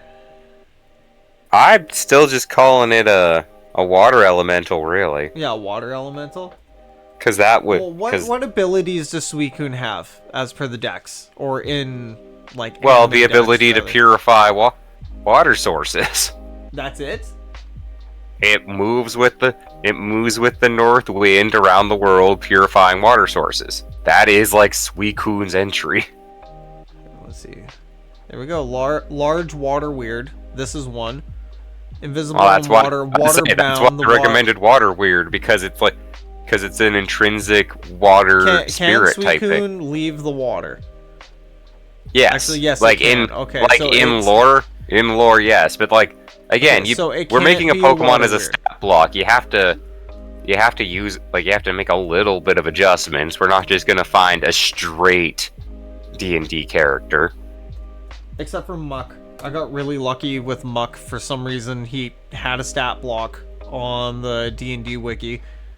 I was say, like, I found a guide to Pokemon. I found a guide that, like, is basically a reflavoring of most Pokemon in 5e stat blocks for Suicune. Like, I found a literal page of Pokemon stat blocks, but... And it's not waterbound either. So that's why you just make a water weird that's not waterbound. You just make it not bound by into the water. This one can just be large water elemental. No, you had it on the nose at the beginning there with the elemental. Yeah. Oh wait, there we go. Water elemental can't venture more than 180 feet from the body of water, which it was conjured. But I don't know. So Suicune, it's you can just delete that, honestly. So it's just a water elemental. Yeah, just like what Plains. Don't listen to me. Listen to Plains. That's what I'm telling you. Large water elemental. I don't know where to put the links for these, actually. I feel bad for... I'm going to start putting these in the chat here. I was going to say, I don't have your links. Yeah, I'm going to share this to you on the Discord, because I'm not... Yeah, okay, I'm not sharing my screen right now, so people can't see all my... Oh my... things that are up on my computer. Oh my, definitely not tentacle prawn. Say here. Not. Oh no, absolutely never, ever, never. And let's see, Ray D&D 5e stats, and I might as well put that one in there too. Don't forget to label them before you put them in the chat. Plains. Hold on, I'm doing that. There we go, and here is the Manta Ray for Mantike. As I say, if you actually checked that out, what I just posted, it's literally just a day. Like, it's seemingly most Pokemon all the way through. Like, there's a lot of different Pokemon on there. RPG, or is this? Oh wow, this is actually for D&D. Yes. That's what I was saying. Why did you send this? Where was this? I searched for 5e Suicune.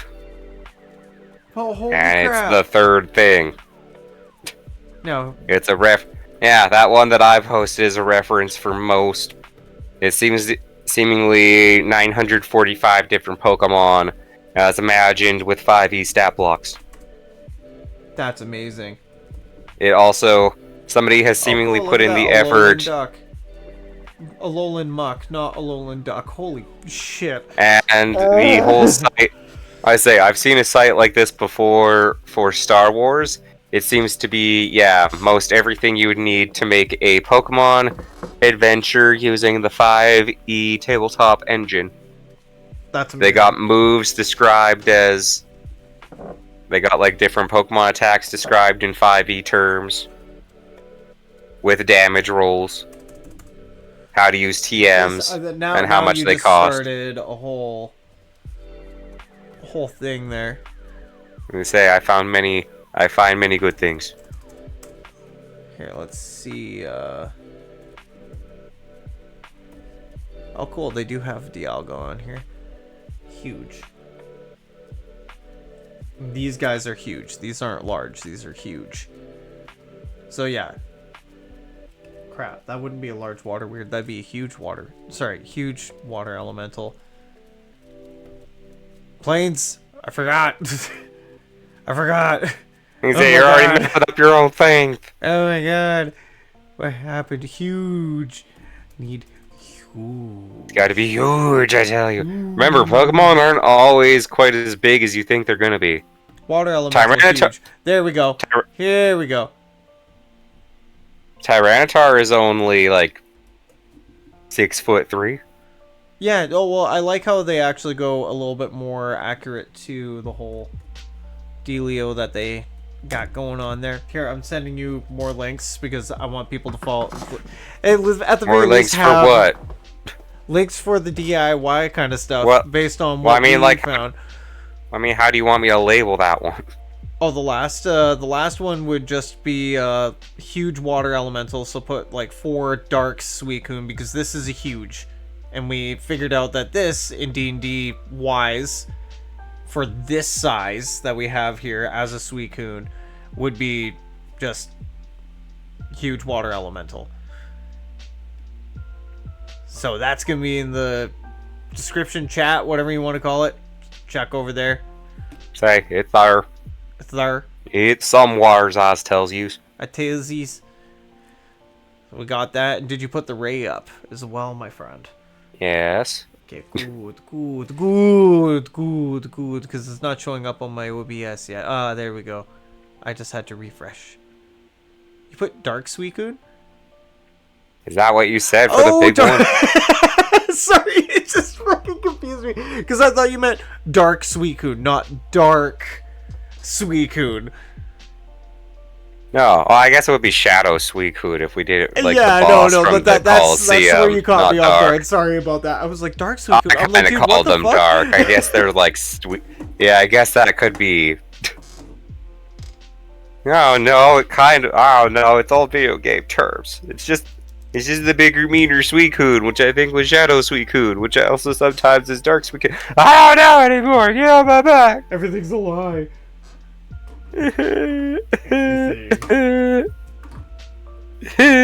we have quite a few more to go through here. I'm gonna say you and your gluing at 2 hours. Yeah. Glue away. Glue away. So, I'm going to say Carnivine for the next one here. The big happy vine that tries to eat James? Sure. Yeah, actually, no, that was the victory bell of the next gen. I was gonna say, victory bell. I was gonna say, he could get stabbed by piranha teeth instead of being slowly digested. So... Good old school Pokemon right there. Absolutely.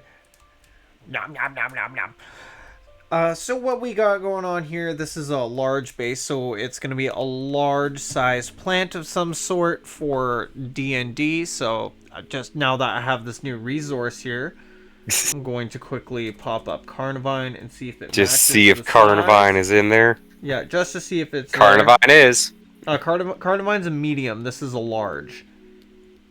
I say just because of the size of the toy. Yeah, I'm going off the size of the toy because it is a plant Pokemon, so there is always a little bit of inconsistency because, like, well, if they're put in the most optimal growing conditions, are they more plant or animal?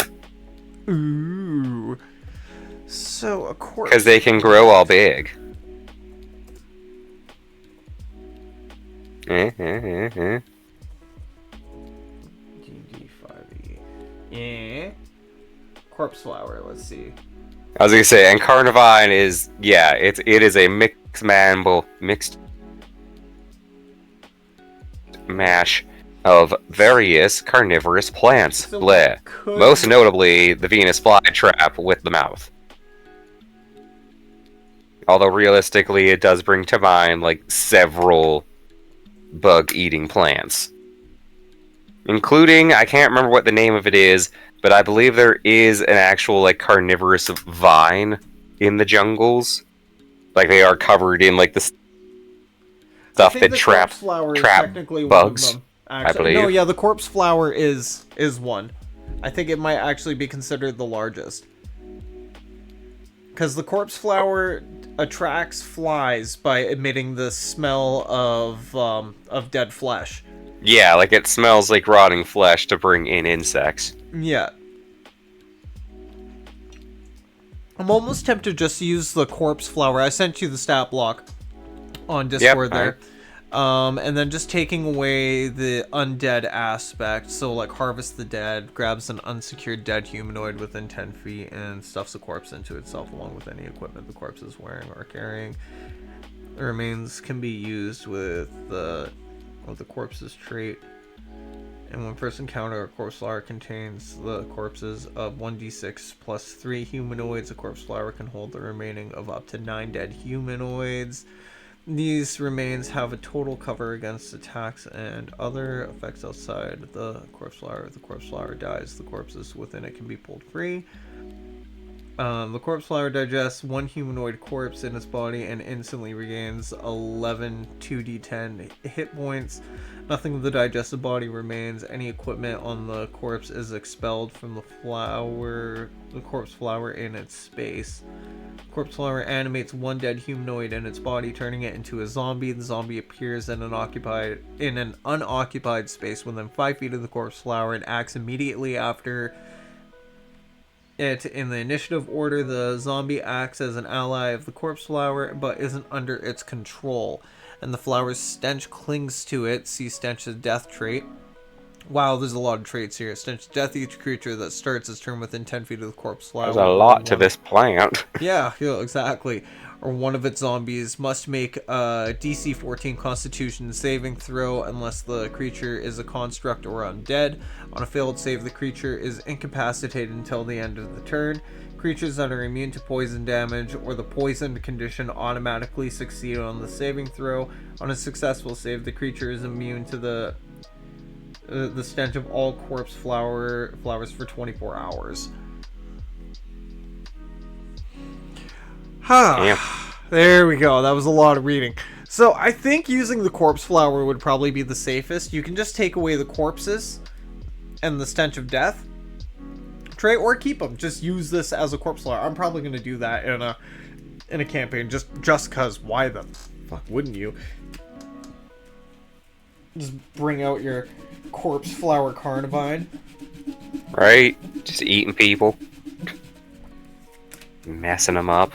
Again, slowly digesting them over the course of a day, apparently. Yeah, and you could just... The way that so says the carnivine. That its arms are set up on this, right? You could just put a minifigure person in that little gap right there. Right? You're going to be eaten by a plant. Congratulations. So, congratulations, you're part of nature now. He dead. At least it was polite. I do love looking through this list of like 5e Pokemon though, and just agreeing with their challenge ratings. They're like, yes, things do get dangerous very quickly. Yes. I agree with this. Some of them are like again, the ones that are like ranked pretty low, it's like, yeah, the ones that have like low challenge ratings, they are, again, well, all Pokemon are terrifying if you actually break it down. If you look at their Pokedex entries, they are like Slugma, for example. You would have to make yeah, right. I was gonna say fire saving throw. Sorry, yeah, saving throw so you don't burst into flames within. No, the Earth has to make a saving throw to not burst into flames. If I remember right, the one time they threw an arbitrary number onto Slugma, it was comparable to the temperature of the sun. Therefore, the Pokemon world is like either A, should be bursting with flames constantly, or B, is made up of a lot sturdier material than our Earth. Oh yeah, I was just gonna say, those are some durable trees. Oh, and I'm gonna pop in the chat here too. Just remove the... Not unlike the whole idea that I was watching. Well, again, I'm a One Piece fan, so I was reading One Piece stuff, and somebody brought up the fact that, like, yeah, the One Piece Earth is terrifyingly huge compared to ours. So it's like, just based off of the composition of their planet, most One Piece characters are whooping like other anime characters' asses, just because it's like, no, just to live on their planet, they have to be like literally denser, probably. I think was the idea. It's like they don't win because of their anime powers, they win because of the planet that they live on. Planet Pokeverse, where everything is horrifyingly powerful. With the turtle that can, the aquatic tortoise that can punch holes in fucking armored vehicles, like military grade armored vehicles. With water pressure generated within itself. Yeah. Like, imagine getting peed on by a Pokemon. It'd just be like, ah, my leg! It'd probably be horrifying. You'd probably die. I don't see you walking away from that. I'm sure there's gonna be a Pokemon out there that just pees acid. What happened to your house? Why is it on fire? My Darmanitan took a shit. Oh. I was gonna say, I think that was actually a comic that I saw recently. It's like, remember, when you're raising Pokemon, sometimes little accidents are going to be avoidable or unavoidable, and it was like a thing where it's like Squirtle, its bed's just full. It's like, oh, that's okay, Squirtle, and then it's like the Bulbasaur, it's just like plant grows all over there. It's like, oh, did you seed Bulba? That's fine. And then the next one is just like Charmander standing outside the house with his odor looking horrified as it's on fire. It's like, fire everywhere. I couldn't save them. Charmander's like, Char Char! I couldn't save them. Oh my god, that took a dark turn fast. I was gonna say, I was reading, like, oh, that got dark. That got dark quick. Holy shit. Just to get complete left field. Wham! Pokemon World has death! Ah! Oh man. I didn't want to think about Pokemon death. Fucking unglued. Well, at least it's glued together on the outside. Although I do love how that was always a side joke, like, growing up about, like, death in the Pokemon world and how it had to exist and stuff, but, like, now Pokemon kinda does lean into every now and again, just the whole, again, Pokemon dying factor. Yeah. I still love death that exists. Official Pokedex entry that shows Pikachu being not eaten by the Sandygast. Devoured by a fucking a Palisand.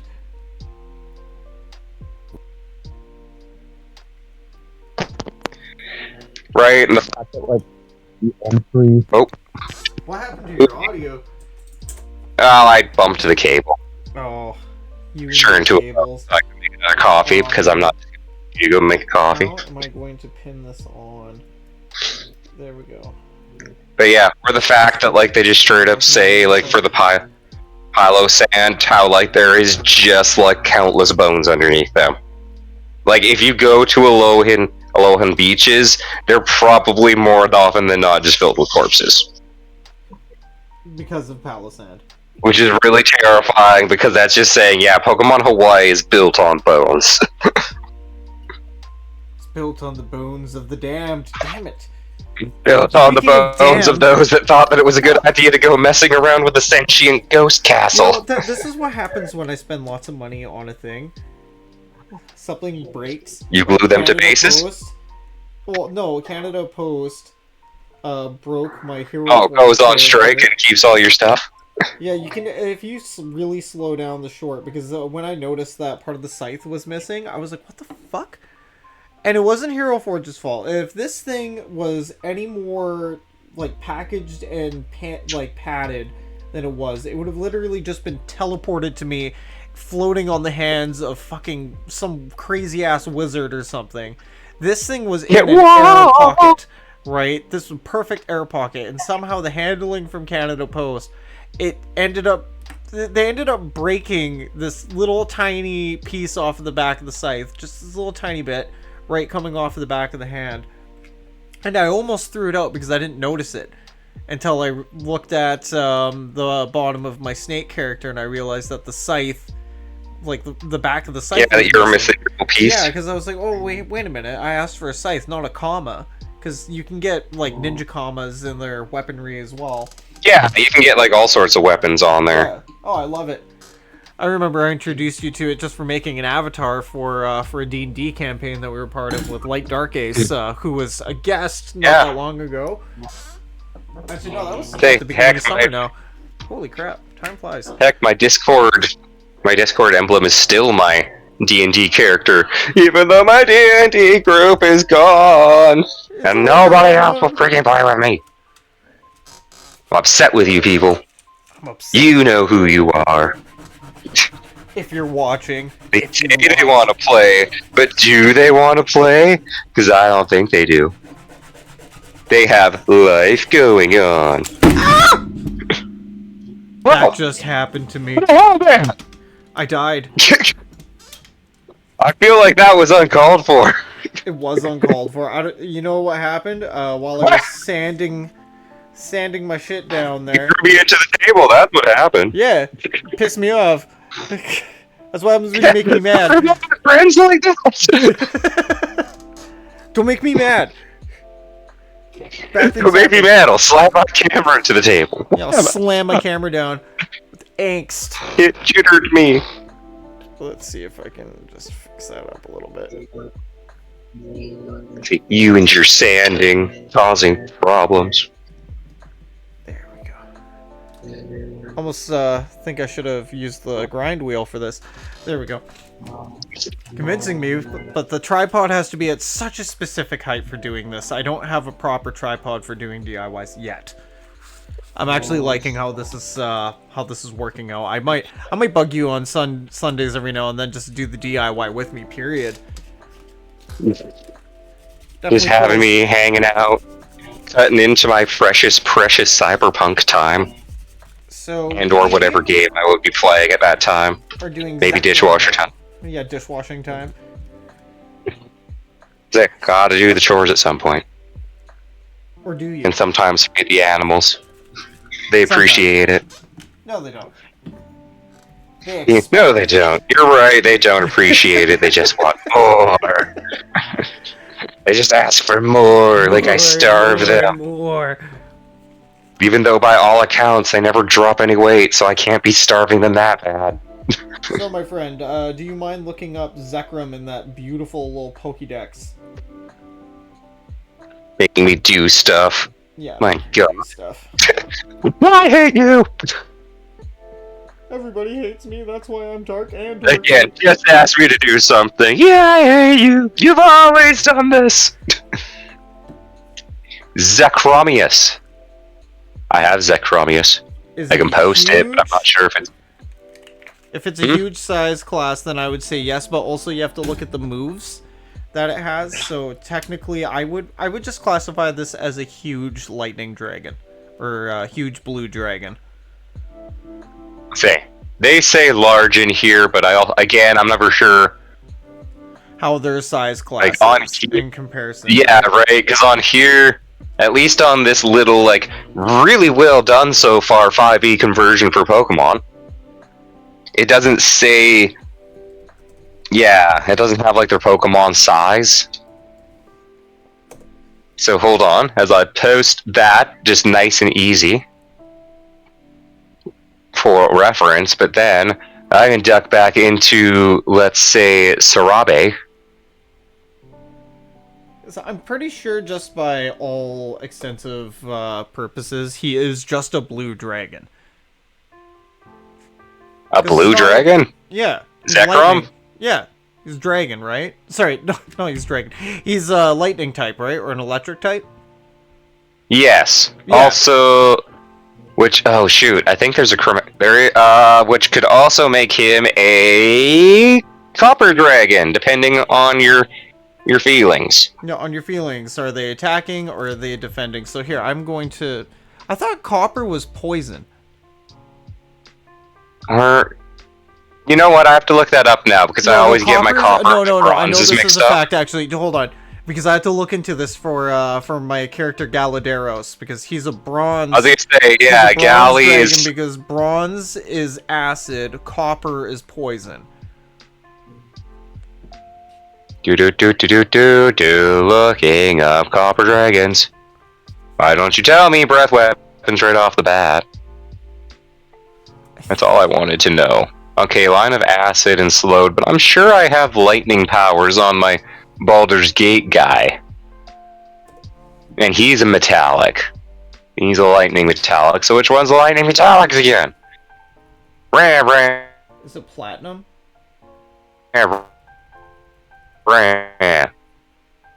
Bronze dragons have electric weapons. You're a copper dragon. Alright, bronzes have electric... Wait. Hello? Yeah, I'm here. You are still there? Okay. Yeah, I'm still here. You were you were popping out for a while there. Oh, 1 second then. Maybe I can fix this. Slightly, I don't know.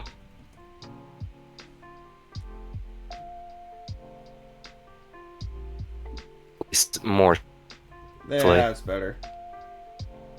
But again, bronze dragons are Yeah, bronze. Sorry, yeah. So I was a copper. and yeah, jokesters, pranksters, jokesters, and riddlers.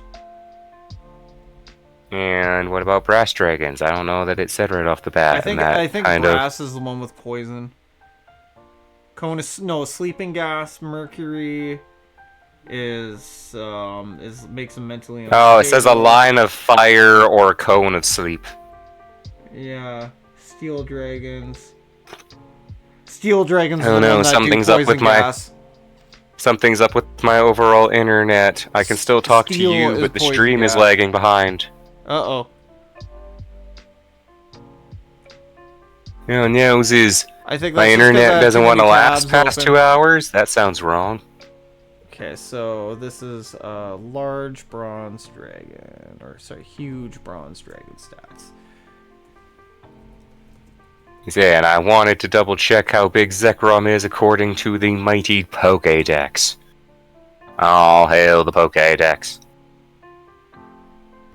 They say that Zekrom is 9 feet 6 inches or 2.9 meters in height. So yeah, that would be large. But again, Pokemon always seem to have a huge. I'm doing huge. Yeah, I was gonna say there's always don't forget. There's always a skewed range to like Pokemon, because they're not always consistent between like the anime and the guide sometimes. And then you get stuff like Charizard, where like Ash's Charizard is normal sized, but he's also a tiny Charizard compared to like certain homegrown ones. Oh, exactly. So it's like, yeah, so it's not again a hard rule that, yeah, Charizards are all around 5 feet. It's like, nah, that's like we had some 7-foot ones. Which again always makes me laugh. I am taller than a Charizard. There we go. So there's the D&D Beyond stats for huge blue and huge bronze dragons there. So you can use this guy in your campaign if you have one of these kicking around from McDonald's from like, I don't know how many years ago that was now, probably almost 8. I was gonna say, yeah, Generation 5 Pokemon, probably a while ago. Oh, no, they did a whole legendary line where they had like Rayquaza, you could get Groudon, you could get Kyogre. But I haven't been able to find those yet, unfortunately. People are bogarting their Pokemons. Yeah, they'd be bogarting them. Alright, so who should we do next? Quaquay? I was trying not to influence your decision there. I was trying not to influence it by grabbing it next. We're grabbing it next. There we go. So a lot of these guys are posable, but I'm having fun with the fact that in a campaign, I could just be like, yeah, yeah. And now you fight the dragon! Mortal! You cannot face me.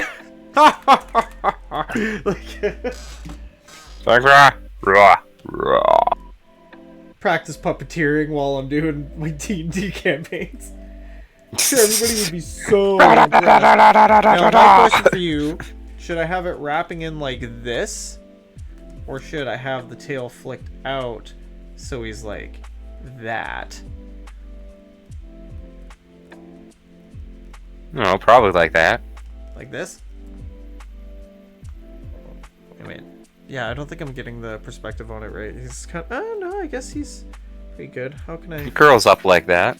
It's probably good. It's like classic Rayquaza posing. The curled around and then up. Like, because the text is on the top here, so I guess, like, the way that he came in the package was like this.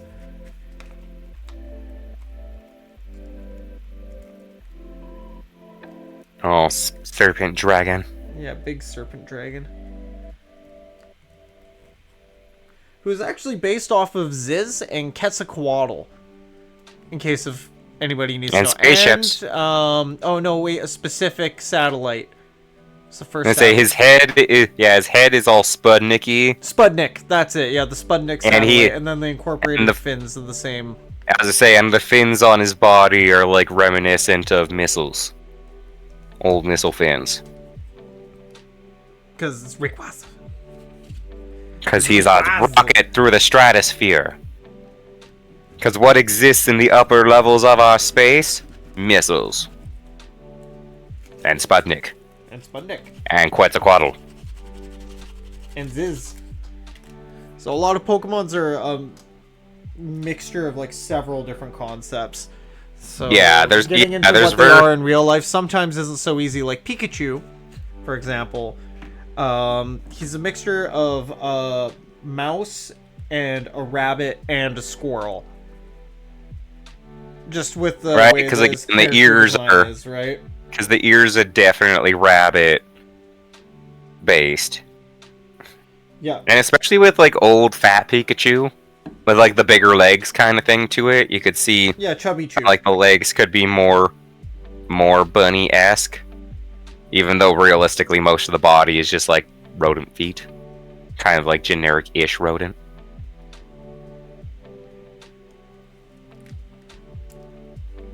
And he's going to have to sit because I have a part of him just glued down on the very tippy top of one of those sails that he has there. Right, his high and fly sails. And one of these days I will make some plastic filler so I can fill in those holes. Yeah, fill in them holes. Gotta get fill those holes. And do also, it. He can move. Rayquaza.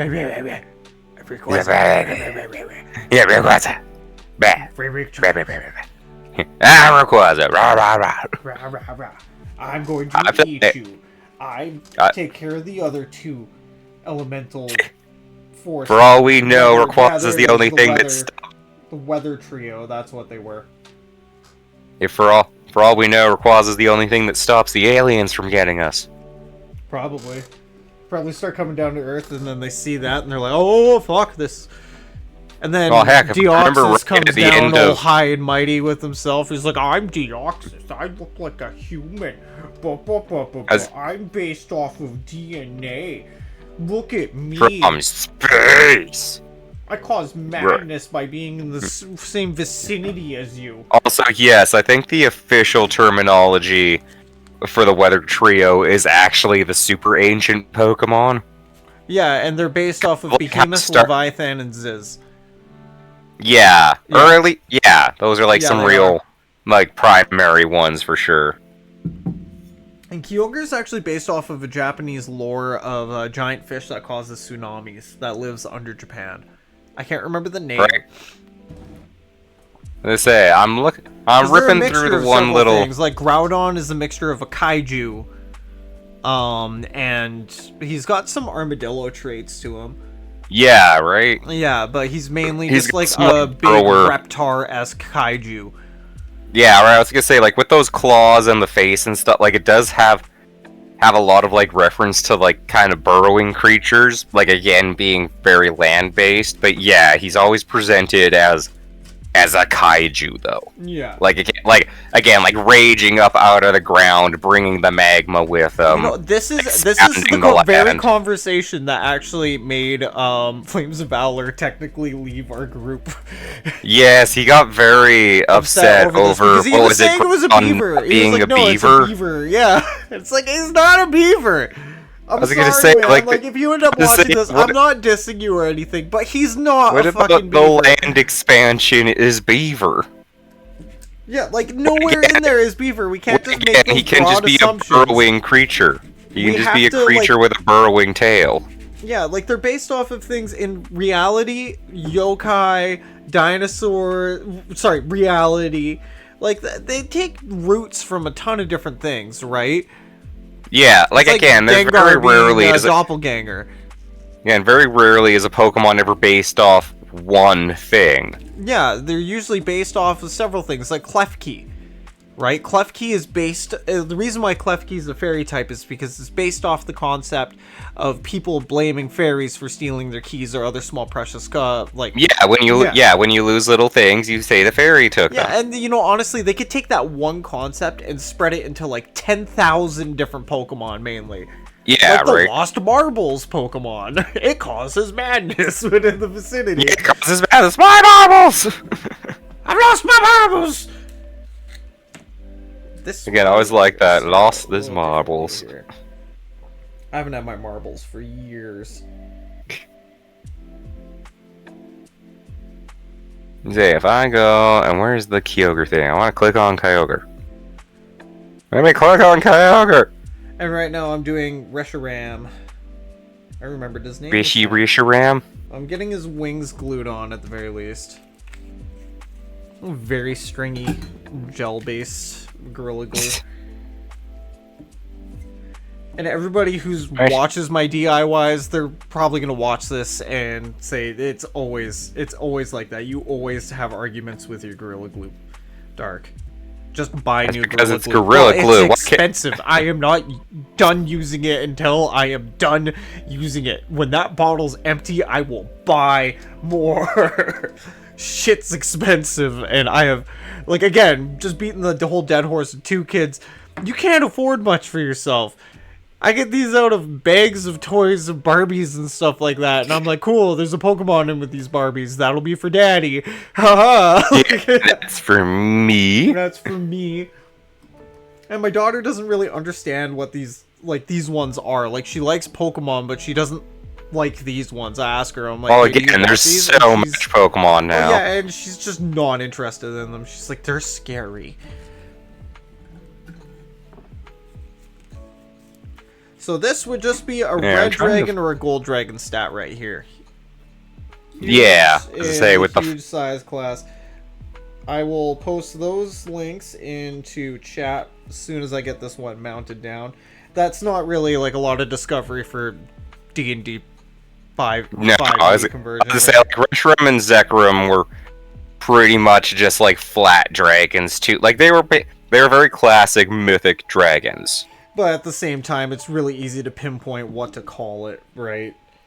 Yeah. In terms of D&D, because it's just so blatant. One's a fire dragon. One's a lightning dragon. Yeah, and the other one's a lightning dragon. Oh, that's so hard, right? So we have a red or gold and blue bronze or bronze. That's gonna mess blue with or bronze. Me. I think the metallics are based off of the color of rust, aren't they? For certain ones. Well, yeah. If the rust is metallics- blue, like, so that's like the bad side of the metallic. It's the rustiness. So like, I think No, bronze. Well, chromatic dragons are the evil dragons, and they're the primary colors. Yeah, they're the primary colors. Blue, green, But red. the way that they get complemented, I just kind of think it's funny because I was thinking about the colors of rust. Like, copper rusts green, right? Mm-hmm. I think bronze rusts like a bluey, like a greeny blue color, but I think it's kind of on the fence of being blue. Let's check this out. What's the bronze rust. Yeah. And I'm going to look up these stat blocks here. It doesn't rust. It doesn't rust? But what color does it tarnish to then? Adult red dragon. I guess bronze tarnish color.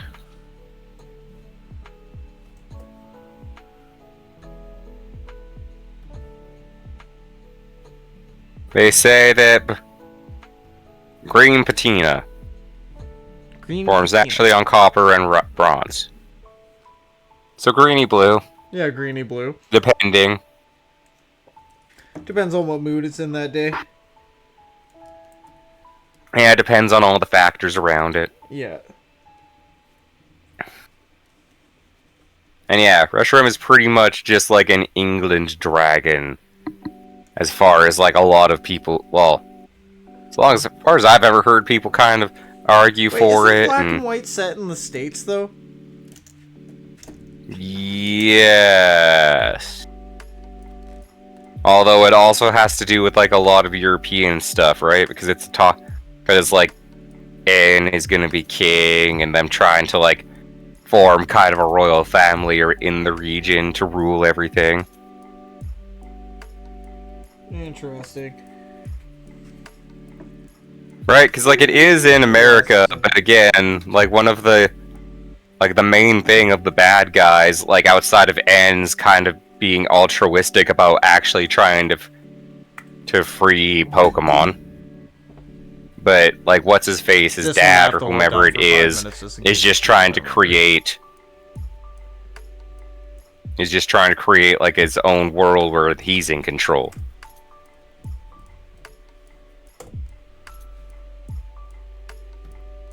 Well, and you know, this just kind of reminds me of oh geez, what is his Cyrus from the Pokemon series, leader of Team Galactic? Yeah, from Platinum. Yeah, from Platinum, but technically he's from the Diamond, Pearl, and Platinum. But Platinum is like I think he was added in Platinum, wasn't he? Yeah, he was added in, but like as far as chronological goes, all three of those games are in the same time frame. Like as far as the time frame goes, like Giratina was always part of the creation trio, right? It's just they made him an available character in Platinum, which is why it was such a big deal. He was available as one of the as like a no information post game legendary in Diamond and Pearl. He just had no actual information about him. You just went to he was just the to a cave Pokemon. after beforing champion, and it had him in his whatever his contained form is, and then they added origin. His origin form is when he turns into a snake. Yeah, then when Platinum came out, they actually like gave Giratina its lore like in game and the origin form. Yeah. Because even in Diamond and Pearl, like its Pokedex entries referred to the fact that like it was cast out and that realistically it was part of the group with Palkia and Dialga, but again, the only information in those original games was the fact that like you showed up at whatever its like echo chamber thing was, and it was just standing there post game, like a lot of the mythics and legendaries.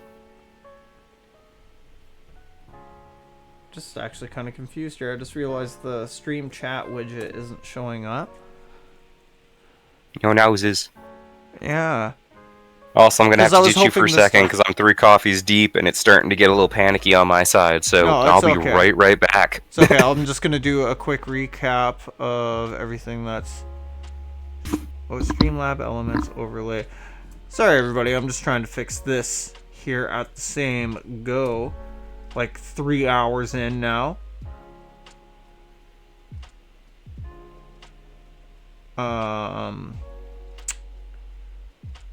Maybe it's not available anymore. Wow. That was actually really nice while it lasted. I'll have to try and troubleshoot that a little bit more in before future episodes there. There we go. So, we have Suicune. This is a huge water elemental as per our stats, so just label slap, get rid of waterbound. I don't know if we put that in the chat over there when we posted the stats for this, but just keep that in mind. So we have 1. We have our large Corp flower here. Corp. Wow. Shit, I can't talk today. Corpse flower.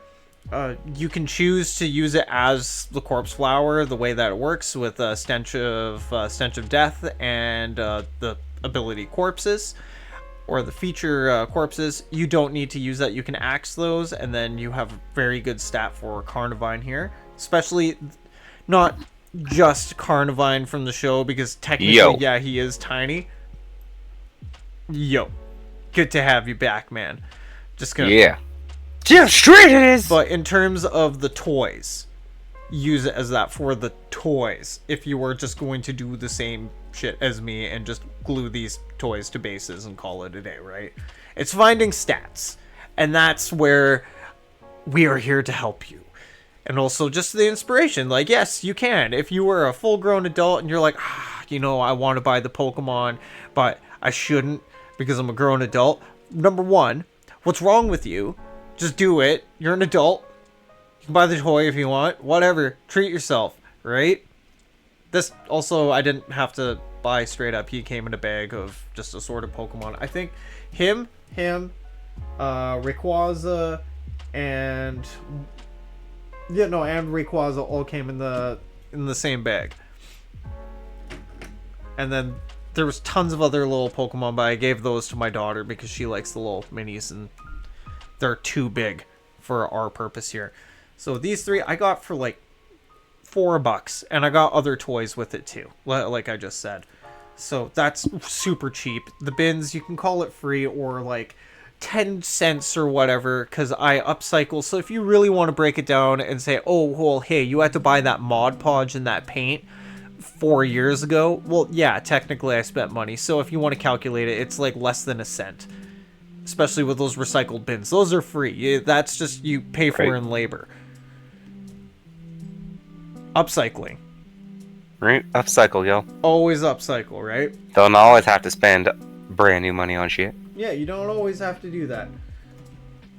These 2 guys, I'm pretty sure I just got from McDonald's when they were available from McDonald's. So that was... I got them with a $5 Happy Meal. If you want to buy McDonald's toys outright, they're like $3 at the very least in Canada. I think they're $2.99. So just get. Or you can get like a burger out of it, or some apple or you slices. can get a burger and some fries. I love doing that. I did that with all the Mario Kart characters when they came out. Again, I'm missing 2. I need Donkey Kong and Bowser. And it's not me who's playing with them. It's my daughter. She absolutely loves the Mario Kart toys, and she can play Mario Kart now, actually. Nice. Well, about as well as a 3-year-old can. Like, well, that, still, right? I was gonna say, again, just being able to hand her a controller and like coordination happen is still a step. Yeah, it's still a big step on its own, right? We got these guys here, so I'm gonna go put all of these off to the side.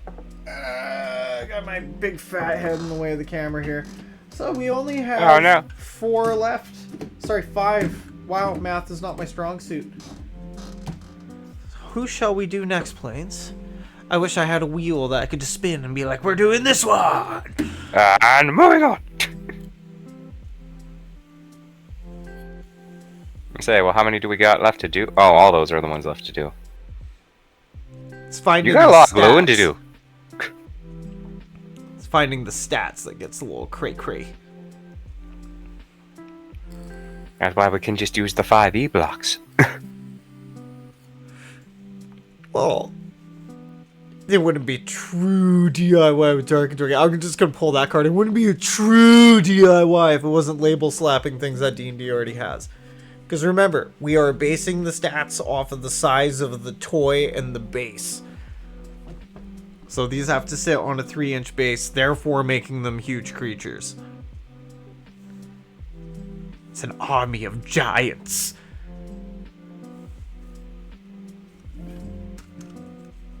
How does this... Yeah. It's an army of giants, Plains. Get with it. Jeez.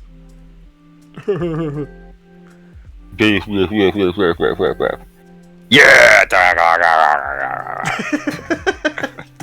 I'm a time dragon! Time. Also, he's a steel type, and this is a water type right here.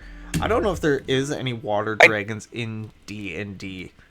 Specifically. Well, like, there's dragons that like live in the water, yeah, but I don't think there's any. None of them like straight shoot water per se.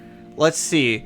Let's go to the stats. Like pretty much all of them can exist within water because of their magic. Because there is a steel dragon. That's in like depending on your expanded lore. Yeah, like but if you want to go on like the basis of it, so you warp time, you warp space. Space flows like water, apparently. So let's look these up. Which one should we start with? Because I have bases ready for both of them. Right here and there.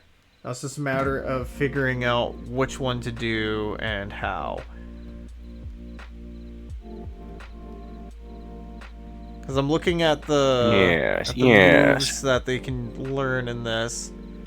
Tremor sense, vulnerabilities, so it doesn't give them moves in this Pokedex thing.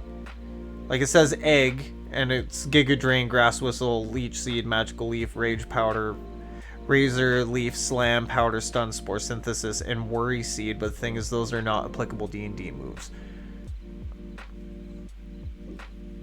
Like they are in terms of the Pokemon RPG, which I'm definitely going to be playing because now this is on my. Because now you just have all the because now you just have a lot of blocks. Yeah, now I just have all the fucking blocks here, so I'm What am I doing? Favorite. Bookmark this tab. Pokemon 5e reference done because it follows the same system. But it's a different game. But it follows the same system as 5e, right? Yeah, but it has the again flavors for Pokemon World in it with the moves and such. Indeed. Oh, I didn't know this. Did you know the Gold Dragon is amphibious? Yes, like I said, yeah, lots of dragons can exist in water. It's just like there's not a specific water dragon. You know, out of the chromatic, I think the only two are. I know Copper can, that's why I picked Copper. I think Bronze is the other one. Maybe I'm wrong.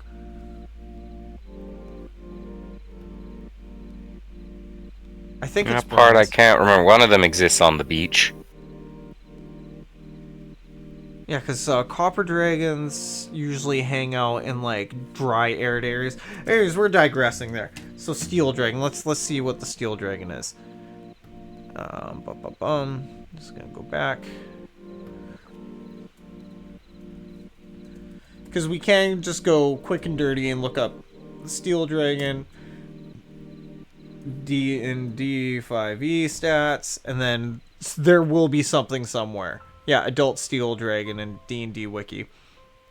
Huge Dragon, Lawful Good, Frightening Breath Weapon, so Steel Dragon, Acid Breath. So you can just do that if you really want, because you know it's Steel Colored Dragon and it's a Steel type. But if you were going to convert, what is the Steel's move, would you say? Like Steel's like trademark move, because they don't have like they have Metal Steel Claw? Beam actually, yeah, or Iron Tail. No, they have a beam. They have a beam attack. They have like Metal Sound or something. Well, that's not a. No, yeah, but they have like Steel Beam or whatever that's supposed to be, right? Which when I read it, I just kind of laugh and I'm like, you just beam them with a steel bar. Just wham! Well, let's kind of check. Well, there's flash cannon. That's steel Yeah, type. flash cannon. Steel beam. No, it is a move. Now let's read its I'm in the description different as attack to decks, then. Steel beam inflicts damage and the user takes damage, even if the target is protected. So they don't have flavor text for it, unfortunately. The user files a beam of steel that is collected from its entire body. Yeah, a beam of steel. It projects a beam of steel. So that would you classify So it that as rapidly a force makes move? a steel girder and slams it into people. If you want to read it like that, or is it just like the element of steel, kind of like in D&D fashion, where, you know, necrotic beam attack, where it's just a beam of death, right? It's just a beam of death energy. So we considering could do that it this says as- it's a special attack too, I'm sure it's just like shooting metal particles at somebody. Yeah, it's either metal particles, or we could do it as some sort of force, which I know that there's a type of dragon, because there's the gemtone dragons now, right? Some universe there is, yeah. I can't remember that. Yeah. The shtick there. No, they do exist. Gemtone. Because you can buy a WOWZERS D&D 5e Emerald Dragon at the stop. The game store that I go to. Gemstone Dragons. D&D. Yeah, Gem Dragons Forgotten Realms wiki. Because these have like a little bit more special status effects. So Amethyst Dragons, their breath weapon is a blast of concussive force. Emerald Dragons, what's their breath attack? Dragons should be in constant motion. A blast of wind, like a powerful blast of wind. Sapphire Dragons, is a blast of noise that causes panic. Topaz Dragons, let's see.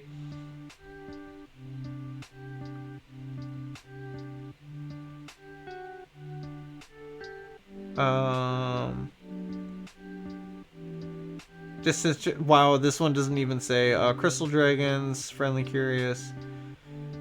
Blinding cone of white light for a breath weapon, so that would be like a blind effect. Yeah. Yeah. Right. Let's see. Obsidian Dragons breathe a cone of fire. Belligeril Dragons, they don't say that one. Ruby Dragons, confused with red dragons. Ruby Dragons for creatures that stay away from mortals. Is that the... Okay, so Ruby Dragon breath weapon then. Let's see what this is. See what you got. This is What do you I got? spent hours doing this. Wave of intense material melting magic heat. So it's not fire, it just produces enough heat to melt it. By bombarding it with metal. Yeah, so it's like almost like infrared heat. So it will infrared you. Belgiral. Let's see. I'm actually gonna switch the stream focus to my desktop because that's where all the action is right now. I should have thought of that before. Reconnecting. Go ahead. Reconnect. Oh, it's spazzing. I use the Stream Deck app. I'm too cheap. If you guys haven't noticed that already. There we go. Oh, no. Excuse me. Stop. Let's see if that actually worked. Yeah, it worked. Woohoo! Alright. So Belgiral. Just move these guys off to the side here.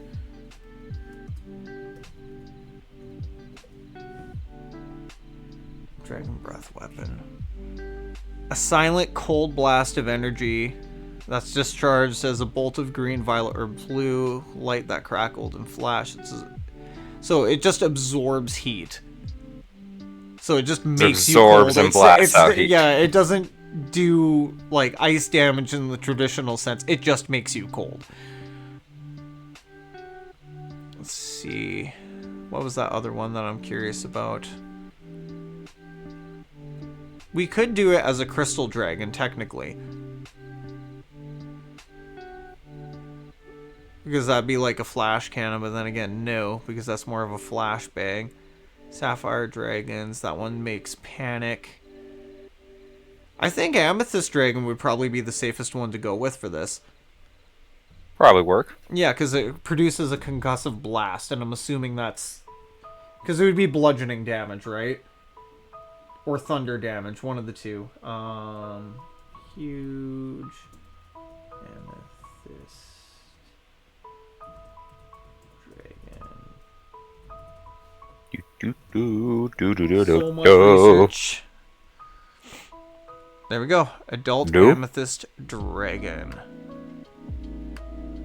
And this is kind of a one of a kind, so Dialga will... It kind of suits Dialga there. Oh, snap. What? What's going on here? Eh. Everybody gets to see me do this. Eh. Yes, I want to remove that. Wasn't supposed to paste. There we go, and wing. Switch it back to the DIY cam. And this will be Dialga stats.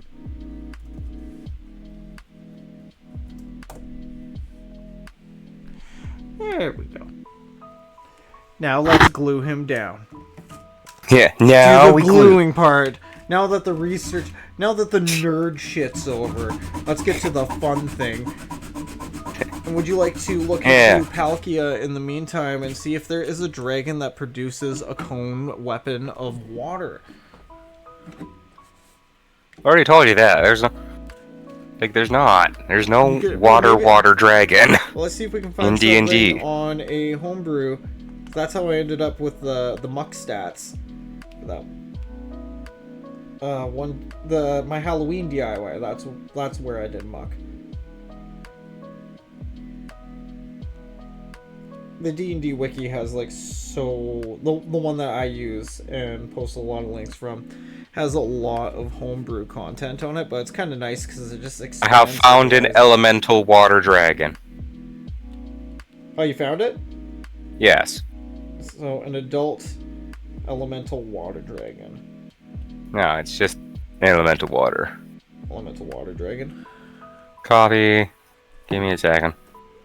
Send it to me in... You said give me a minute! No. I want to make sure I spell Palkia right. And I want to be made a fool on the internet. Palkia? I wasn't listening to that. You should have. There, I did it. I did it right even. I'm the greatest. And I will just preemptively sand these feetsies down. See there, Palkia, Elemental Water Dragon. Challenge rating is 17. Size, huge. It can freeze and cast water from itself, and it has steam breath to, you know, actually do damage with water breath. Excellent. It can drench people.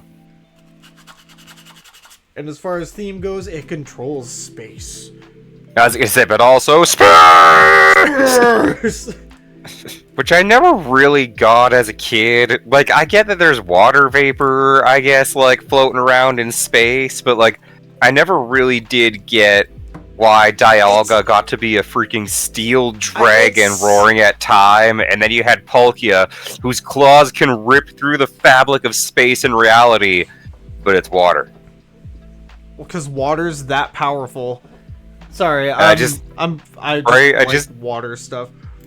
Again, not like I have a good answer for what Palkia's secondary type should be, but water just always felt so weirdly. Not that I also understood entirely what steel had to do with being a time dragon. Honestly, except I would expect clocks are made out of time steel. to be water more than space, because the flow of time, right? The flow of time. No, the flow of space and the rigidity of time. Yeah, which like it Apparently. also makes sense, but at the same time, Like, it's just like I don't but know. space is- They always just felt so weird, though. Like it's It almost seems like they've been reversed, right? yeah, Here's right. Like our in their own. Dialga / Amethyst Dragon miniature. Check it out. I would just change the stats. So, well, actually, no, it flies too. It fucking floats wherever it wants. Magical dinosaur dragon. I also know that as a kid, I was all like it always stung because I can't remember actually which friend it was now that it had diamond version, but I had pearl, and if I remember right, Dialga just wins the legendary matching because it's steel. Yeah. No, it does. It's like you because just it's get a Roar steel of dragon. Time. Yeah, because this Roar of Time is dragon, but the steel makes it so that like dragon moves aren't that effective against it, if I And it's remember super right. effective against Palkia because it's not like steel isn't super effective against like water. It's just Yeah, neutral right. So effective, yeah. right? And I just want to double check because I'm like I feel like something else was also off, but I need to check on move typing quickly. Oh no, Spatial Rend was dragon too. Good. I'm like I feel like Spatial Rend was also weirdly off, but no, it's just the fact that What was Palkia's special? Wait, what move do you again, mean? Actually, I'm pretty sure that Roar was of water or- type. no, Spatial Rend is a dragon type, and that's Palkia's move. Oh, Dialga's is Roar of Time. Wait. Type effectiveness. Oh, is that like? Huh? It says that Palkia is resistant to steel, but I didn't think that it was with the water typing. Maybe in retconning, but well, I guess water, rust, steel. It was a lot easier to begin with because it was more like rock, paper, scissors, right? Water waters grass. Grass gets burned by fire. Fire gets extinguished by water. Right. You know what I mean? But then you have to take a little bit of leeway when you start getting into some of the abstract ones, Yeah. like how psychics types that are super effective against it are things that like affect the mind or phobias.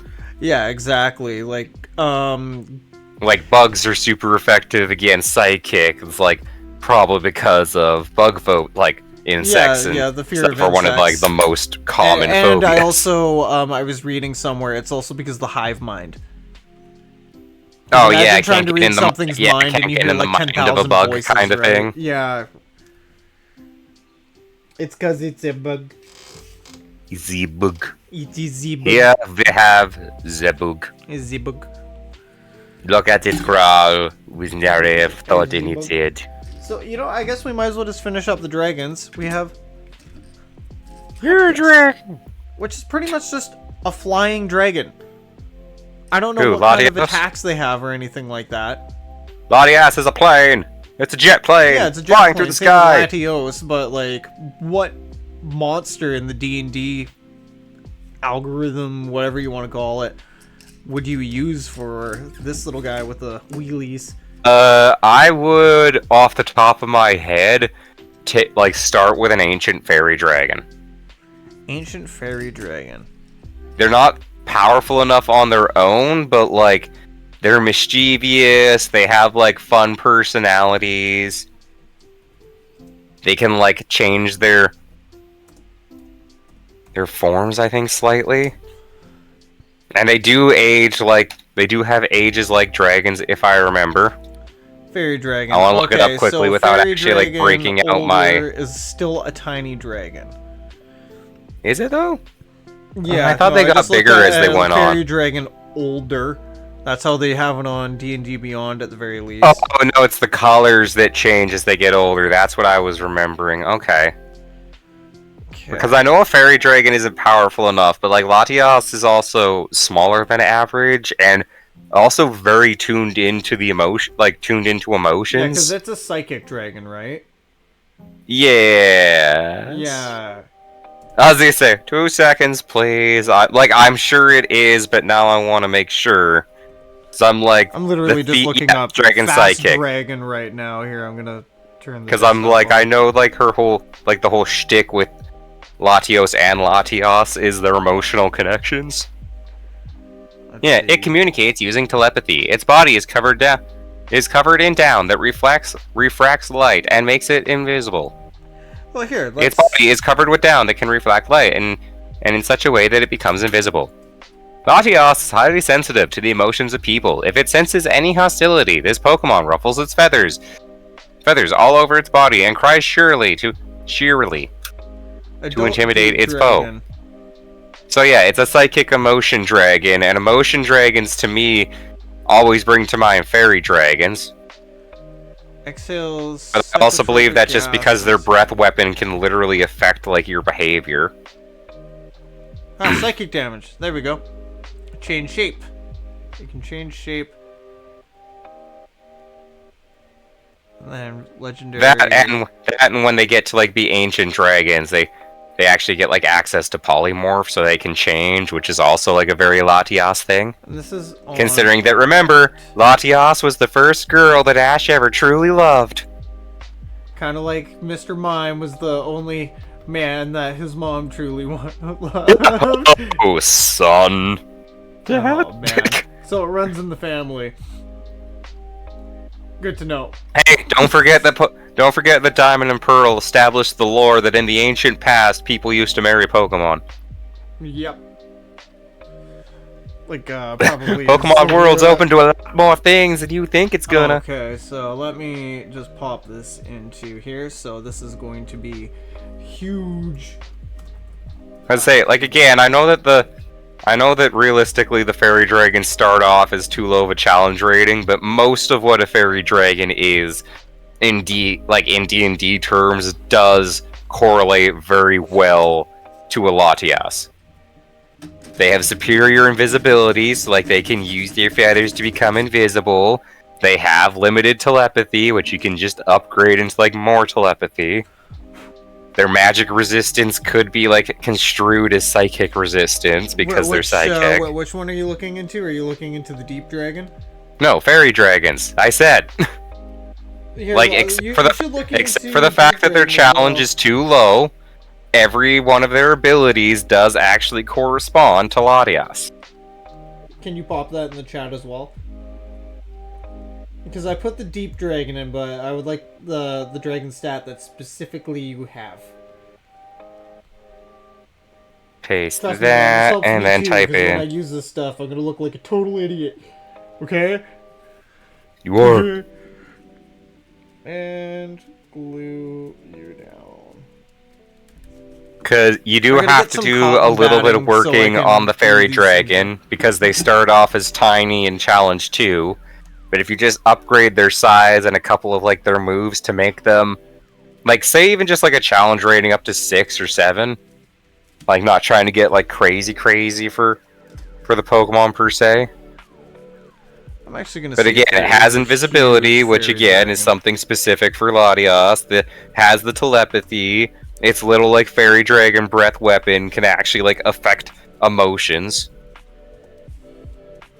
and it has like it has the onboard polymorph spell, so it can transform into a girl and seduce Pokemon trainers. Somebody has something on Reddit here. There we go. Prismatic Fairy Dragon. Huge dragon, chaotic good.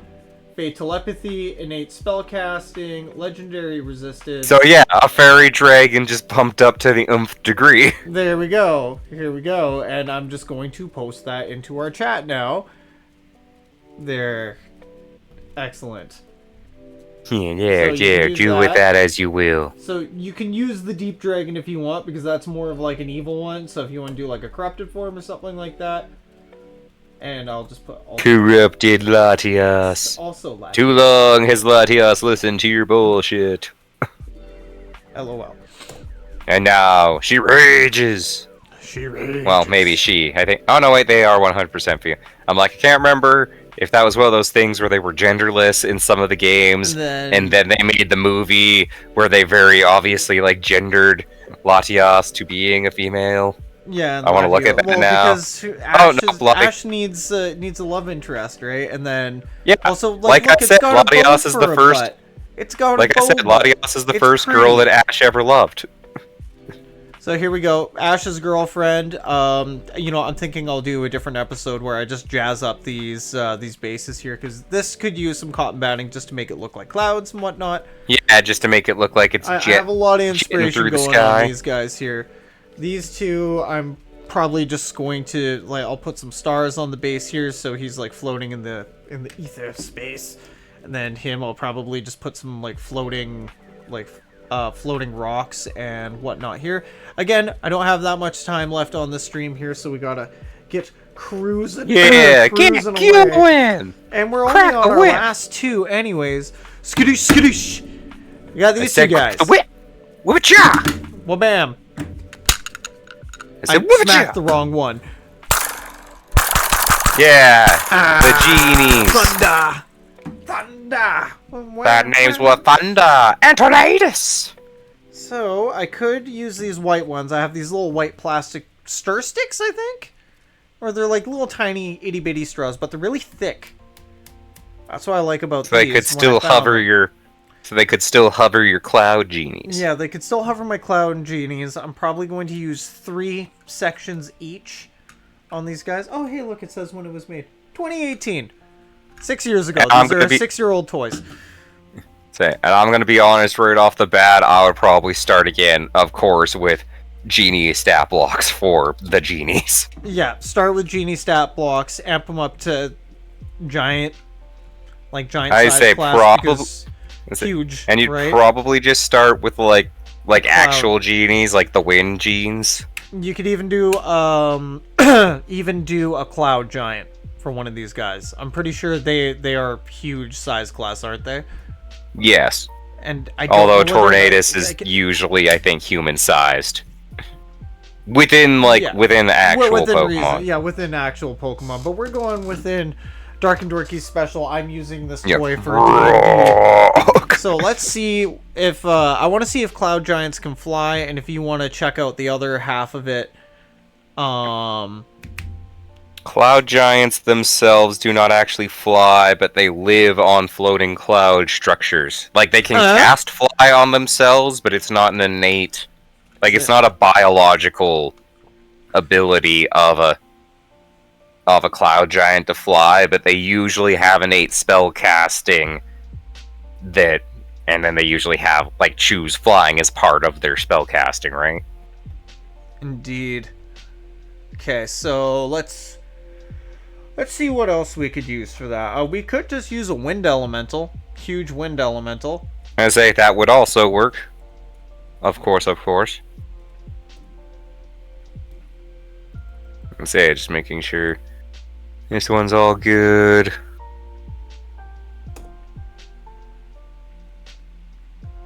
Let's see. Okay, so air elementals by themselves are large, so a greater air elemental.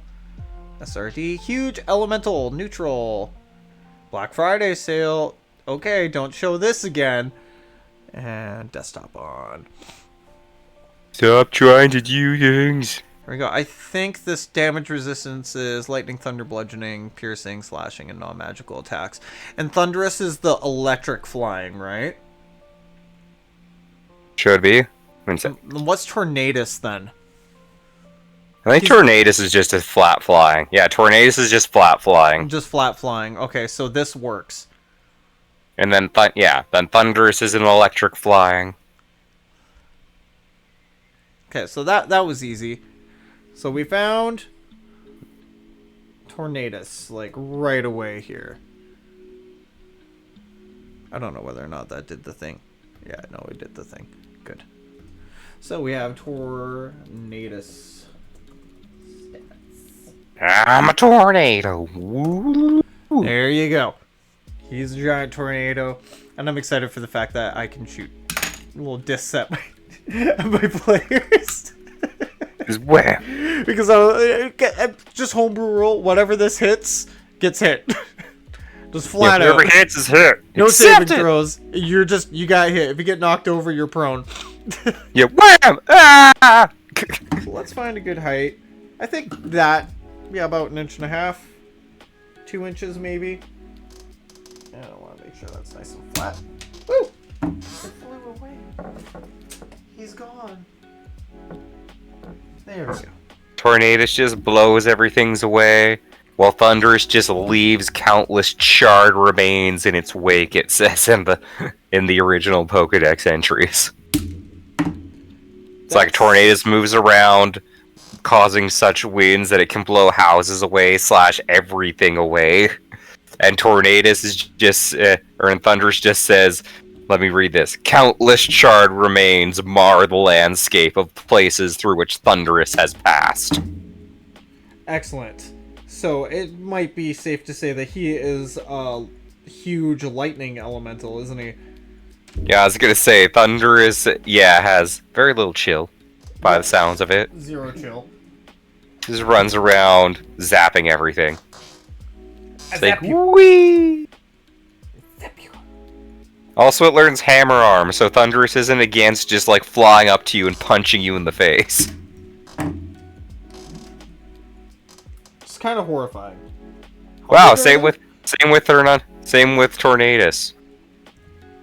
Tornadus will, like, fly at you at 200 miles an hour and then Hammer Arm you. And then blow your house away for good measure. There.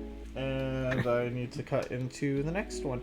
I kind of feel bad that I didn't do this with Latias, but Latias, however, Latias? will allow me to say it. It's a Latias. Has wheels.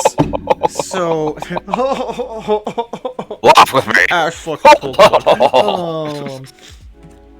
It's like laugh derisively at them. Rubble. Sand these guys up. Yeah, but Latias has wheels, so that's not going to really work for the suspension of disbelief. That's why new video where I actually decorate the rest of these bases, kind of like what I did with Mantike. Because hell yeah. Yeah, putting a little flair on them. Yeah, put some more flair. Or something. Yeah, flair. One of those things. I don't know. Things. Pizzazz. You know, words. Words and shit. Yeah, words and shit. Words are hard. It's like, oh yeah, words and shit. Yeah, words on a shirt. That is one of my most favorite, like, read the disclaimer things that I've ever heard. I think it came from a Nun Piece episode by Purple Eyes WTF. And yeah, that just plops up the disclaimer, and all he says is like, oh yeah, words and shit. He also did a disclaimer where Luffy can't read the disclaimer. He's like tries to sound it off, and it just ends with like, it's not a damn race. He's like, duh. It's like, following. It's not a damn race. And then it just gets into the episode. That man was truly a level of unhinged, but man, I love most of his comedy. It's got some good. Most of it comedy. is like the most left field that you could get. I mean, he does do one whole stint where Sanji just like tries to fart in a man's salad and it doesn't work, but that's his own prerogative. You're gonna fart in yourself! I think that was like maybe the last Nun Piece episode. He stopped doing things a while ago for the most part. Oh, look, there's a seam line right there. Massive one. Let's see if I can sand that down enough. So yes, always sand before you glue. Sand for always and forever. Always and Sand and prime, always. Oh, in case anybody watches this later and wonders, you may or may not know Purple Eyes WTF from his amazing soup aisle joke. That got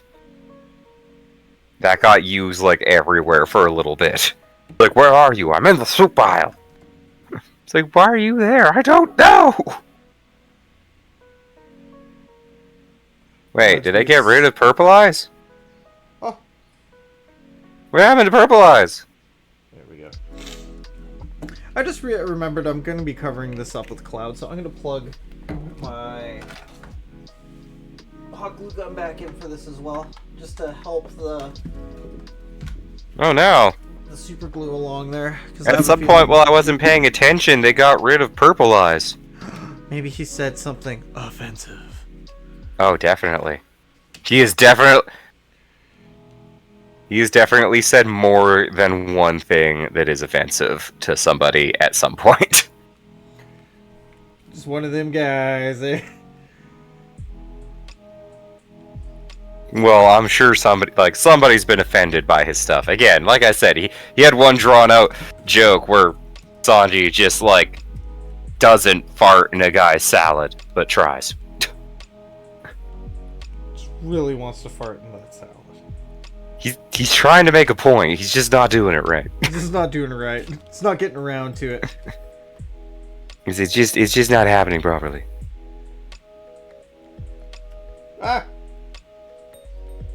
It's okay. It's okay. That's why. That is why I'm warming up the hot glue gun. And that one is not straight. Again, why I need the hot glue gun. I don't know what happened to the other guy, though. Now I'm all confused. A whole bunch of glue on it. It's like, yeah. Yeah. But why? My extra thick Gorilla Glue. Some Extra thick, amazing gluing action. There we go.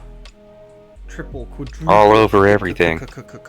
I'm gonna cut a couple extra of these in the same size just to make sure that I have enough, because I have a feeling that one of them is gonna be so unstable or something along those lines, and I'm going to need it, so I might as well prep it now while I have them off the base. So once I glue it down, that's kind of like game set match for the product. See, that's when it's all said and done. Yeah. Where's the one that It's when you can't take it back anymore. I'm holding them. I'm such an idiot. Oh! Yeah, send it! Get it! Go, go, go! Let me see you work it! Work it good. Work it good. Always sand fucking everything. There we go. Tornado stats, and I'm just going to pull up the lightning elemental.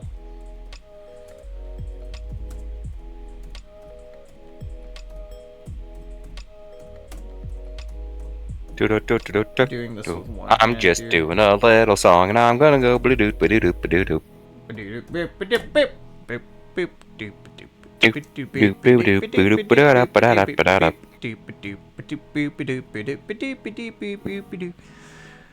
Okay, so greater lightning elemental is a medium-sized class, so I want huge lightning elemental.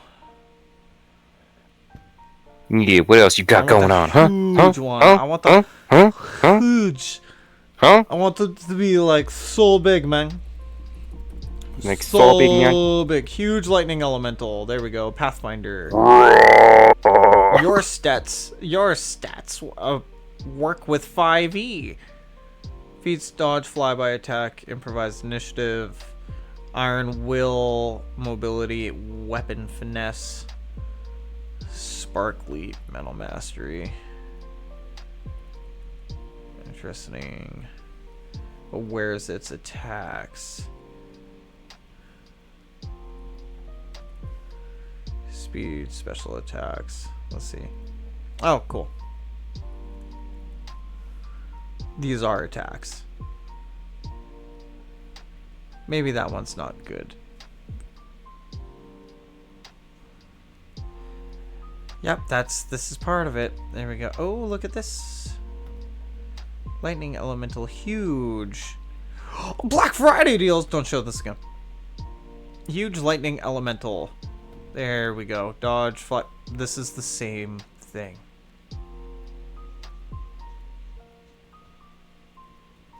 This is the same damn thing. Once again, The same thing. this is the same time. thing. There we go. And then light bulb. No, lightning.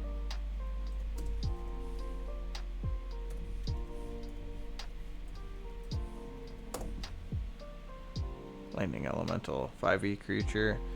That's a tiny one. Tiny boon. Let's see. And then all the info. Large elemental I want 400 creature. days. But I want a huge one. I want it to be huge lightning elemental. Too bad I can't go by size.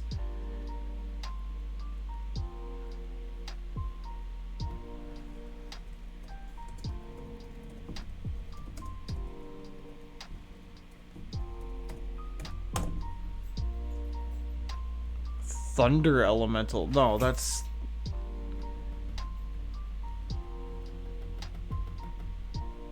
greater. There we go. Let's try greater.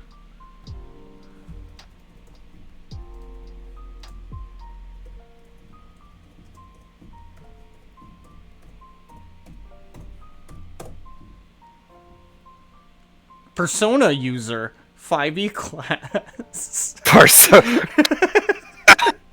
There is a subclass There for it everything. There you have it, folks.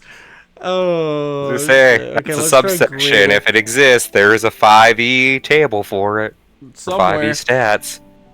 Greater lightning elemental. Yeah, but this one is just like a medium elemental. It's made of fucking lightning.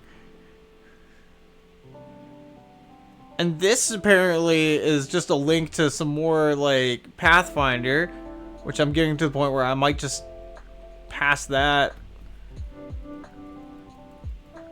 Shocking foe for lower level parties.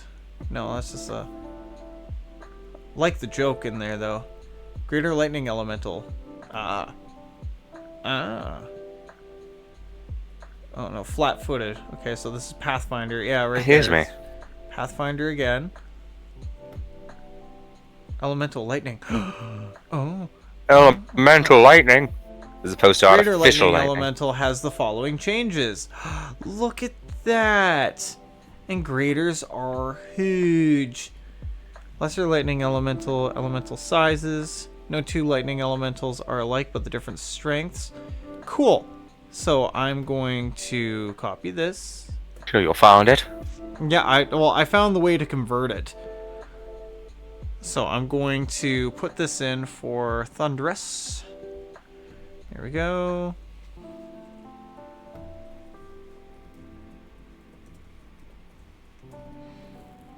Oh no, my cat's looking at me. Oh, he's gonna go down. Oh no. Oh. The cat looks like he's thinking really hard about what this next move in life is. Stretch it out, attack something. No, just lounge it some more. No, he might be going with the lounging a little. Where the hell is that? Yeah, I'll go back. I'll go back.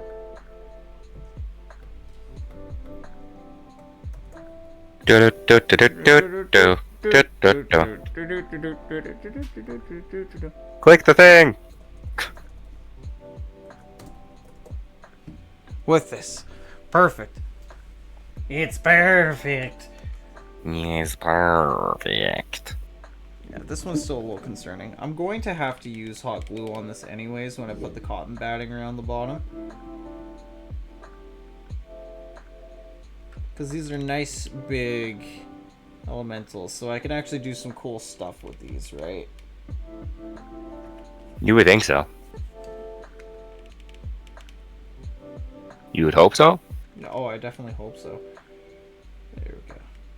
And I sanded the whole bottom, so that will work. Get the strings off of it. Get rid of the little spider webbies.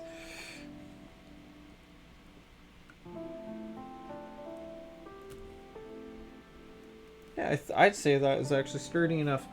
I don't need the extra straw for this one. Good, good, good. It'll just sit right there. Ah! Yeah, it'll just sit down, shut up, do its goddamn homework. My goddamn Gorilla Glue. Just goddamn. Oh! Goddamn, you been goddamn. It's so thick. Oh my god. I should have had it on its side for so long. No. At least I have another one. I always have backup Gorilla Glue. There we go, backup Gorilla Glue.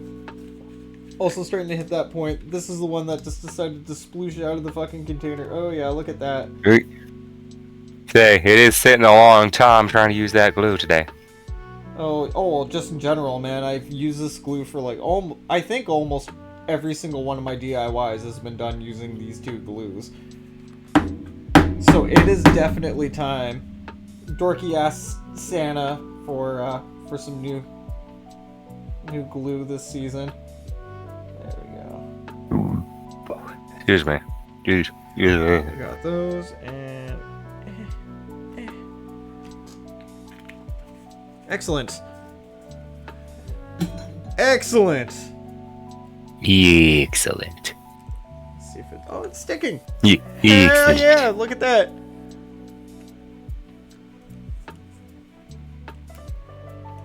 Nice. You know, I didn't think finding a lightning elemental online would be as hard as it turned out to be. Because people probably just use air elementals and then give them a lightning attack. Yeah, exactly. But I'm picky and lazy. It's a toxic combination. I'm just putting some hot glue on the bottom of these as a little extra fortification. That, and they're going to be covered up anyways. So I don't really mind too much about the hot glue support beads that are going around these here. There we go. And look at that floating cloud. So float, so cloud. Man. About to have his brother with him, which I'm going to use all 4 little standy things. Because I want to be able to slam him on the table and him go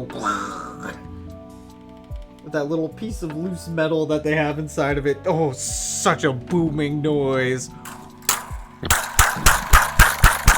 It's just a spring, actually. That has to be what it is. This sounds like a spring. See if I can see. Oh, probably, actually.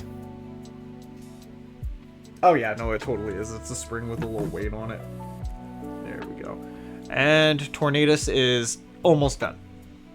Yay! Show me the cloud.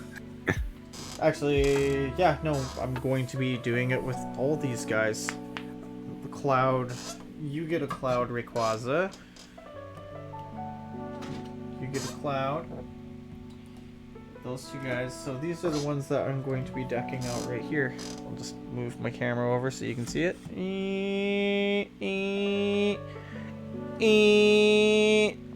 And Those are going to get customized right there. Get some extra cool action going on. Not crush my already broken pirate ship. Oh, now I gotta fix this. Oh, look what you made me do! look, I'm crooked. Ow! Crooked. Ow! Everything's all crooked here. There we go. There we go. I'm really scared to check the top of this. Oh, yeah. It's on enough. That's good. The sail that broke off is good to go. There we go. There was even a repair in this episode. Right, everybody gets it all. This one's all flat on the bottom. Doesn't have any writing. Oh, yeah, no, the writing got moved to the side of this guy here. Just got to sand him up. And then you start sanding. Sand it away. And sanding, and pushing it all harder. Do. And then we do it more. Yeah. Whew. Smell of microplastics is in the air, folks. That's why you should have your mask on. And or fan, I guess. Nah. He's like, and Nah. There we go. Like, I refuse. I'm fine. Don't judge me. I'm fine. I'm fine. Wait, I had it as a much. specific way there, and it like it was. You're supposed to hold it by the black thing. Yeah. Yeah. Hey, you are. Slam So, that on the man. table. Thunderous. It feels like it's really on you at this point. Feel its twanging thunder. Okay, so that's going to go there. So I'm going to do a diamond. It will go one here, one here, one here, and one up here. And that will use these 4. -1 because I don't know where the last one went. I would like to have a center support for it. Oh, there it is! I found it! Come to me! Yeah. Come to me, baby! Yes. Ah! Do it. Do it now. That's what's up, baby! What the hell is this? What is this? Oh, this fell off of the webcam when it yeeted itself over. Okay. Oh no. No, it's all good. It's just a privacy Why did you shade. yeet? Why Follow did you me on yeet all me the- like that? I didn't want to be yeeted. There we go. A little fart of that stuff right there, there. Do do do do do While I do wait for do the rest do. of that to Da, da, da, da, da. come down. And then you blew away. We got you. Do do do do do do do do. I know I have cotton, cotton batting somewhere in this house here, so I'm gonna have to look for it. No! You betrayed me. I think I just didn't use a big enough because it's hollow. Sorry, big enough dauble of goo here. Of goo and glue. There we go. I just had to spank it. Everything responds well to a Just good smack it a spank. little bit. Just a little bit though, not hard now. Yeah, not hard. Just a little bit. Just enough to send the message. You don't want to actually hurt them. Just enough. Yeah. Okay. It's a race against timer. Ah.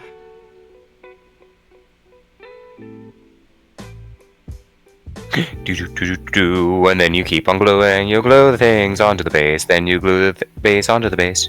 Doodle doodle doodle doo, doodle doodle doo. Oh no, some hot glue spelt on there. Oh shit. Oh no. Oh dearie me. There we go. Ouch. Some Do very do hot glue. do do do do do do.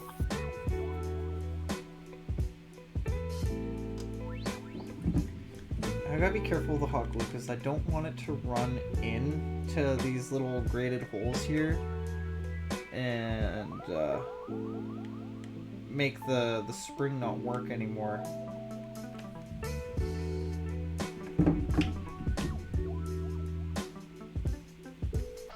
I just like the gimmick of slamming down a lightning elemental and it makes a little thunder noise. Right, like. Oh, it's so cheesy. You know those dollar store microphones where it's like a spring inside of yeah, you know, the kids ones, like the pop star microphones. Sorry, I should. Oh yeah, Yeah, those dollar store ones. Yeah, it's one of those pretty much. as you say, the kind, yeah, the It the just makes kind your of voice pop echo star through a spring, changer thing. right? Yeah. There we go. And last one goes right there.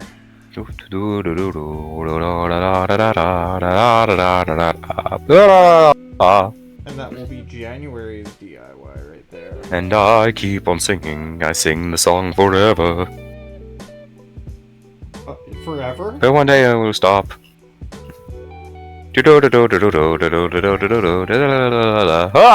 Like forever you're gonna sing? Exactly, forever. Cause if the song yeah, never ends, it goes on and on, my friends. Oh, please Some don't kill people me. Started singing it, not knowing what it was, but they'll now. continue singing it forever just because this is the song that never ends. On my friends. Some people started singing it, not knowing what it was. Weeble. Was it weeblestuff.com? It had that Weeble and Bob or Weeble and Bob. I'm not sure if that was actually like from Weevil's stuff or not, but like I think it was just a. No, I think Weeble and Bob was. No, I don't know if like the song that never ends was. Oh no, it wasn't. Sorry, I digressed myself a little bit. They had the song called The Annoying Song, and it was actually kind of catchy. Oh my god, this song is annoying. Yes, oh yeah, that one. Very annoying. I'm gonna get this stuck inside my head. Yeah. So many classics. Oh, so many classics. I wonder if they have like a dedicated YouTube channel or not. They do. I'm pretty Yay, Weeble stuff. Weeble stuff posts his stuff. Song. Narwhals, Narwhals swimming in the ocean, causing a commotion, cause they are so awesome. Narwhals swimming in the... Wait, could take a pillar in a fight. No, I forgot the lines that happened immediately. Now we're just going to let this one dry, and then we have completed... Holy shit, let's see how many we've completed here. 1, 2, 3, 4, 5, 6, 7, 8, 9, 10, 11. They're done. Miniatures in the low time of 3 hours? 4 3 and a half? hours. 3, I guess 3 hours. Almost 4 hours. 3 hours and 45 minutes. And there is one more big special guy to go here. But he's almost done already. So it's kind of a show-off moment, and surprisingly another repair. Because there's a little feature of him that isn't quite a feature to me anymore, and I just don't really care about it. There we go. And I don't give a It shit. works. I'm moving on! When I slam it down, it does the thing. Here, I'm gonna spank it up at the mic here. It actually works better. Because it's suspended, it can vibrate a little bit more. Oh, that is so awesome. Okay, so there we go. Thunderous has been completed with slammable bass. That makes the little slappable bass. I'm so happy. So happy about that. Slap at the bass. So here's one that we're going to have a hard time finding a stat block for, Sir Plains. Slap at the bass? No, the next Pokemon that I'm bringing out. You ready for it? Bass slapping. So we have Necrozma. Oh, easy. Yeah, Ish. easy-ish. He's a dragon psychic type, if I remember correctly, right? His name, if I remember correctly, is Death to Color, and this is a gargantuan base size. This is already pre-measured 5 inches, actually. This is a 5-inch base, so it goes over the gargantuan standard of 4 inches. But there's the feature that I was mentioning that really drives me crazy is his legs. You move him slightly and one of them falls off. So, but his arms are posable, which I think is like lit. Just have him come Which up is like fantastic. Rah! Come at me. Come at me, fools. I don't know if his legs come off that easy because that's something that he does. In game, I don't know. I actually haven't. Maybe he transforms? I don't know. You're the one that played his games. I actually haven't finished this one yet. Like most things in my life, I leave it uncompleted. Ugh. There's Necrozma and the overall things.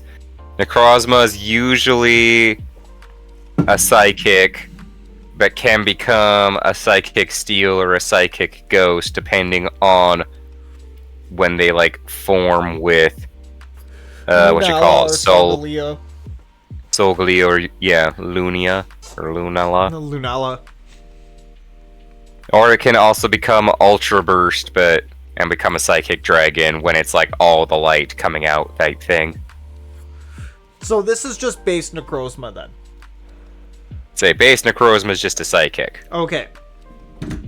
So what gigantic creature is just psychic?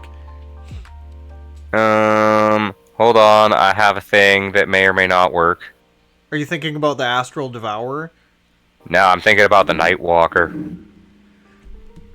That's an undead, though. Yes, but it's also a giant. It's also like a terrifying big giant that Does you it can just fly? make. You can make it fly. I guess we could. I say, like you said, Necrozma is going to be a hard one, and now you're nitpicking. Yeah, fuck yeah, I'm nitpicking. Let's see. It's let's like, look up is really Necrozma's good. special abilities.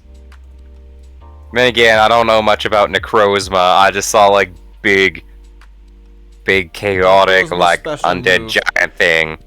And I say Duskmane, Nightwalker because they're Necrozma. terrifying, like giant otherworldly creatures. Okay, so Necrozma. But I guess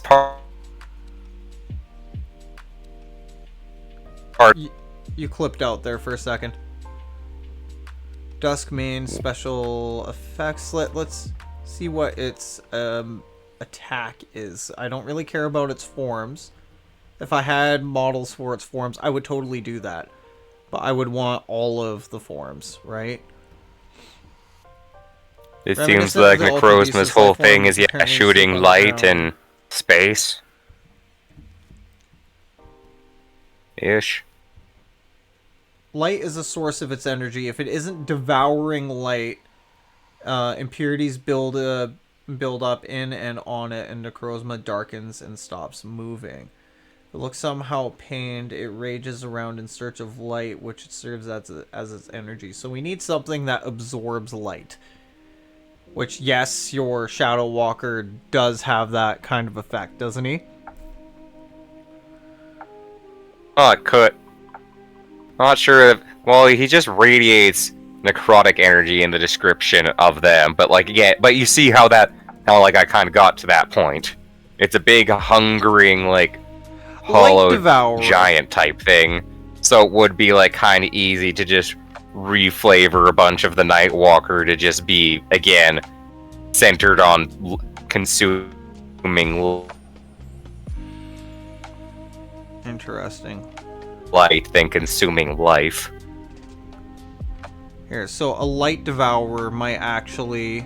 A good starting point, at least, to rework Necrozma Yeah.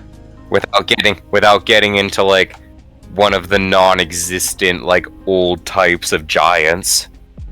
Because I think there might have been light giants Here we go. in like a very old version of D&D. Okay, so this is a medium aberration. And this is taken to Twitter. Bless you. Bless me. There you Okay, go. so this is a great start. Light Devourer. Oh, yeah, that's right. I should probably turn my desktop on so you guys can see what I'm looking at. There we go. So the Light Devourer right here. This is a great start for Necrozma. It has multi-attack. It has light discharge, light absorption. It can breathe underwater, which I'm assuming Necrozma can do as well, even though they didn't really touch into that in the anime or in the game. So can we get a gargantuan? Because this is literally just a toy I bought. So missing gargantuan, Yeah, right. missing gargantuan.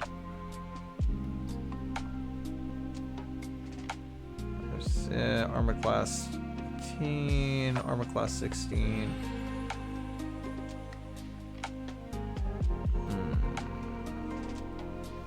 Or would that be considered giant?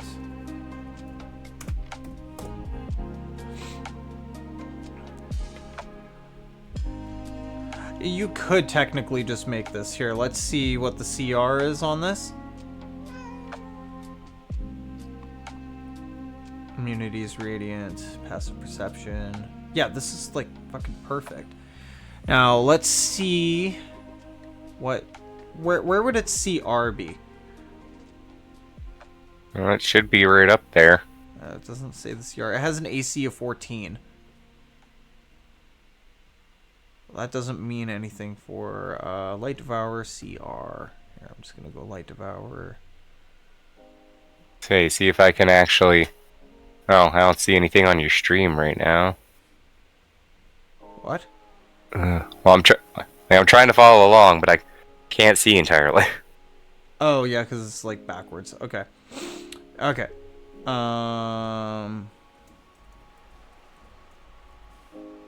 Where's CR?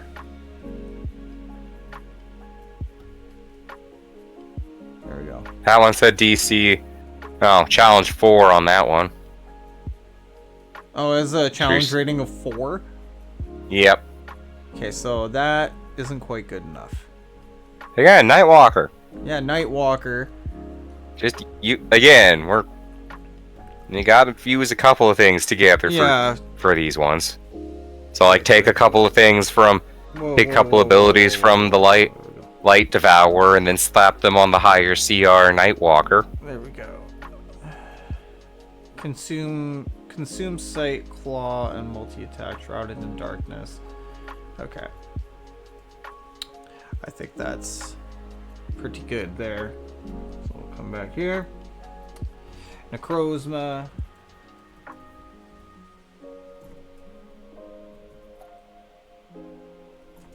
Use that and mix with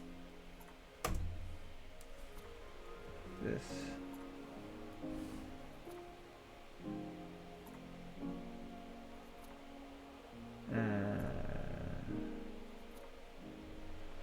Oh. I'm gonna slap in an or. Or, there we go, mix with this. And pop this. Get Shadow Walker up on here.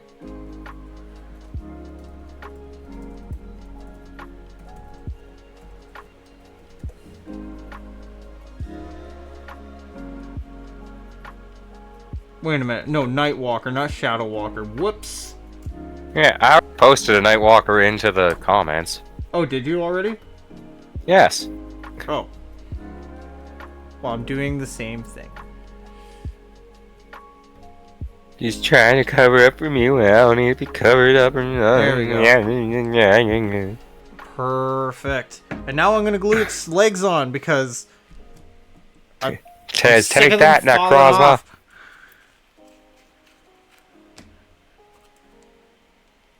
I like how this actually kind of opened up the gates for me doing my next DIY, which will just be me doing special bases. Or maybe I'll just do a little sub-series where I decorate the bases and stuff. Alright, probably wouldn't be too bad. Yeah. It is something that adds a lot of flavor to your miniatures. I've also been... I saw this thing came up on my shorts the other day, and I'm actually quite inspired. I can't remember which creator, and I will credit them later on as I find it. But they made a hedge maze out of for D&D out of wood and green scour pads. Nice. That wouldn't be bad. Yeah, it was. Right. Yeah, no, it was actually really cool in the way that here. Let's see if I can find it. Be in my history here.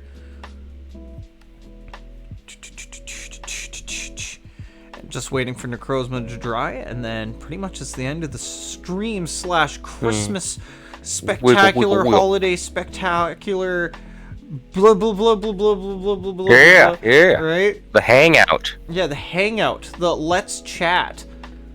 And then, and then my animals would probably love for me to hang out with them today too, because I basically got up. Go be a dad and do dad stuff as expected. Kind of the same. Kind of the same. Except my animals, or except my children, don't talk back to me. There we go, history. And then I gotta go into my shorts. Man, just on that on that news, just because again, it's something that's happening in life.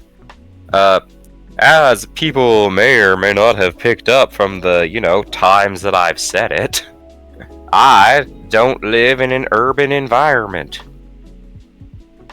So, very recently, a new cat showed up at our house that was perfectly friendly, I thought. Like, it did not take long to convince the cat to come inside.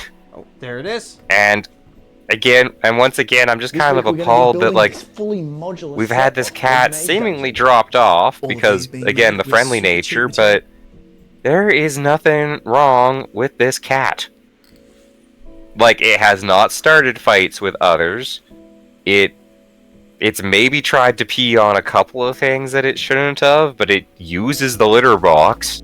Which is good. Yeah, like, it's not actually excessively loud or anything.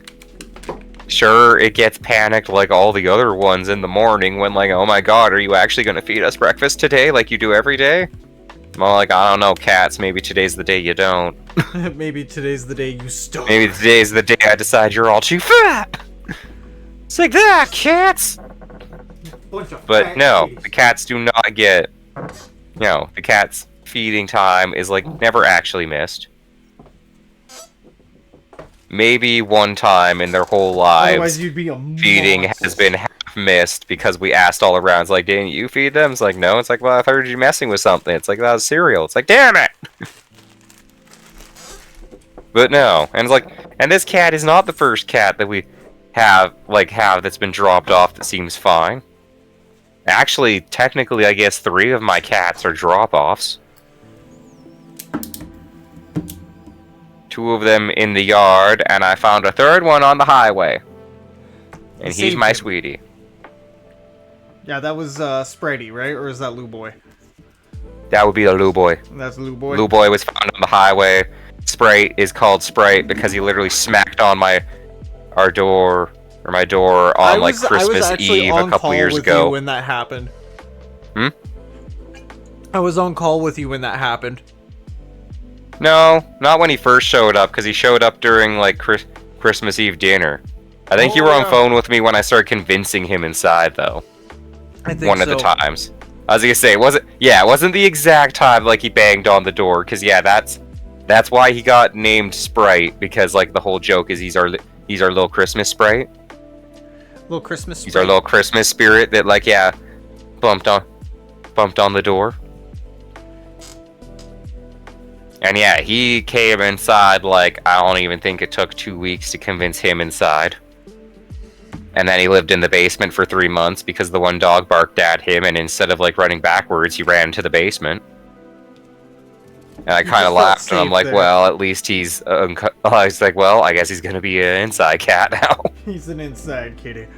So I fed him and watered him in the basement, and I made sure the dogs couldn't come down and get him, and then yeah.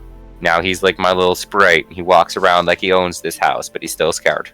He's still a scared little Sprite boy. As he said, which is funny. Sometimes he's a scared little cat. Sometimes he like could not be bothered by like whatever you're doing. Just could not be bothered. Yeah, okay, you can like clump over him with stuff, and he'll be fine, or he'll watch you. But like, there's other times that we've walked by him while like holding sheets. And he's like got up and been all like, woo, looking on the table, and we're like, oh yeah, Sprite, you gotta watch out, otherwise we'll whoop you with the bed linens. You know, as is our prerogative, I guess. Yeah, it's what us humans do. We're monsters, right? After all. And so yeah, you know how all I do all day is walk around the house just throwing linens and towels at cats, apparently. Horrible. Crazy up in here, I guess. Alright.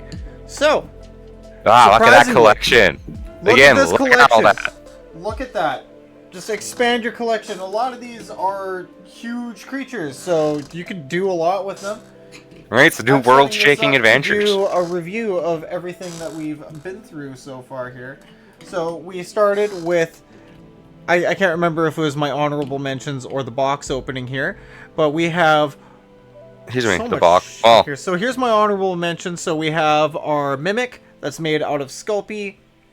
For the insert, you use using super glue, tips of toothpicks in for the teeth, And I just wanted to use Sculpey because of the tongue thing. You can also use that foam modeling clay that dries out after a couple days, couple hours. Yeah, the curing. Yeah.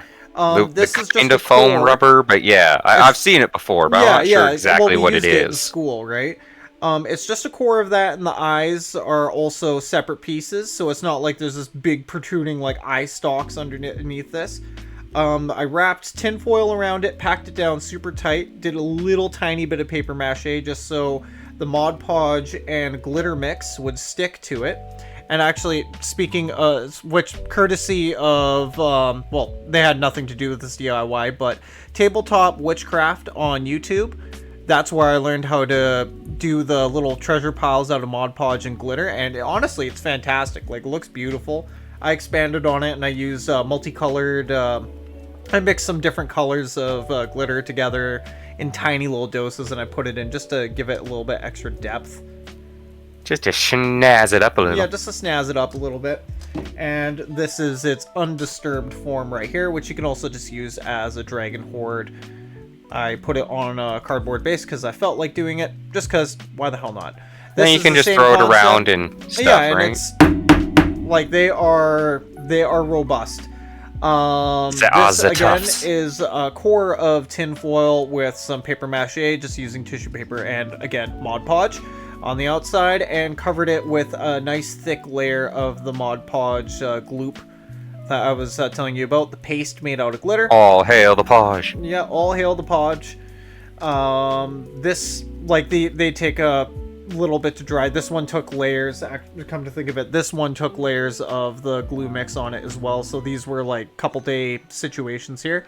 I might do another DIY in the future where I make more of these, because I personally really like this. It's super cool. Well, again, like, they're really, like, they came out really well. They came out a lot better than I expected them to.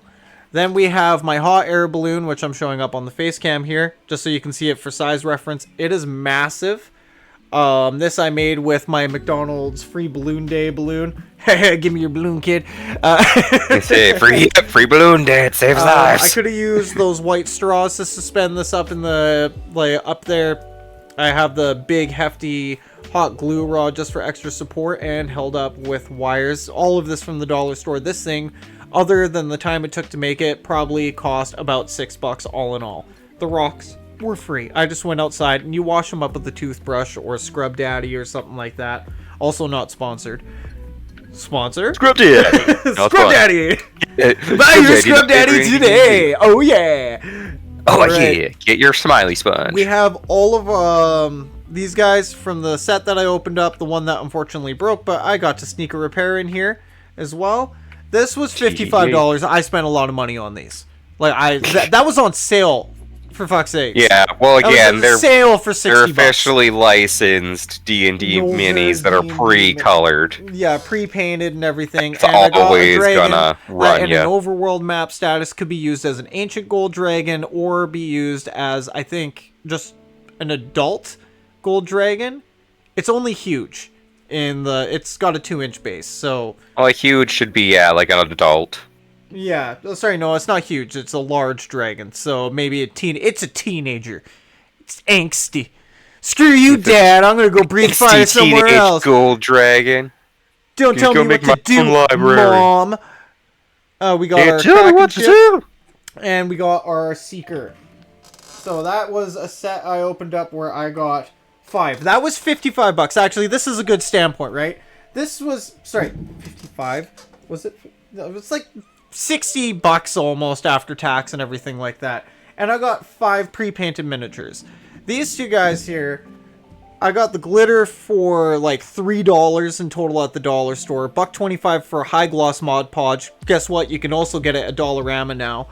And yeah, wabam. And the Sculpey at Michael's, or there's a lot of other places that sell Sculpey knockoffs, but they're just as good. Like, honestly, it's not like they're using it for a whole bunch of different crap. It's not like you're making a spoon out of it. You're using it for a miniature that sits on a shelf, then goes to a table whenever your D&D party actually is able to get together for a game. Yeah, so right. Just think about how long that is. You know, very sturdy regardless. this, I would say, including the toothpicks, of course, buying a whole thing of toothpicks, again, from the dollar store, and the miniature paint, this is probably on the more expensive end. I'm going to say $7 all in. Because, like, there's even cardboard bases on the bottom. I just used thick-ass cardboard and did my usual plastic thing. Because I was using cardboard before I realized, hey, I could be cutting up these bins that we're about to throw out instead of just tossing them. And then for excluding this guy, because he was pre-made, all of these guys, so the 2, 4, 6, 8, 10... Did I actually do that? 2, 4, 6, 8, 10, 11... Sorry, 11 massive creatures here, with the exception of these 2, which are just large. Assorted prices and rarities from your thrift shop. Like, I wouldn't be surprised if there's a thrift store out there that just has a bag of these for like $6 or something. So just use your imagination. Really cheap. You just have if to you go have the searching collection slightly. from before and you're a Pokemon fan who like to collect the McDonald's figures and play D&D, you can do this with them now. Congratulations. And we have all the stat blocks that we will be using, and I'm going to be making a document of for when this comes out on YouTube on Thursday to fulfill you guys on those. So I'm going to be saving this entire chat feed just so I can look back on it and use it accordingly. With that, thank you guys so much for checking us out this month's DIY with Darkndorky, which is a Christmas special. And look, you can see my face now, so I don't have to wear that mask. Oh, look, my you all know what he looks like. There we go. Goodbye, DM cam.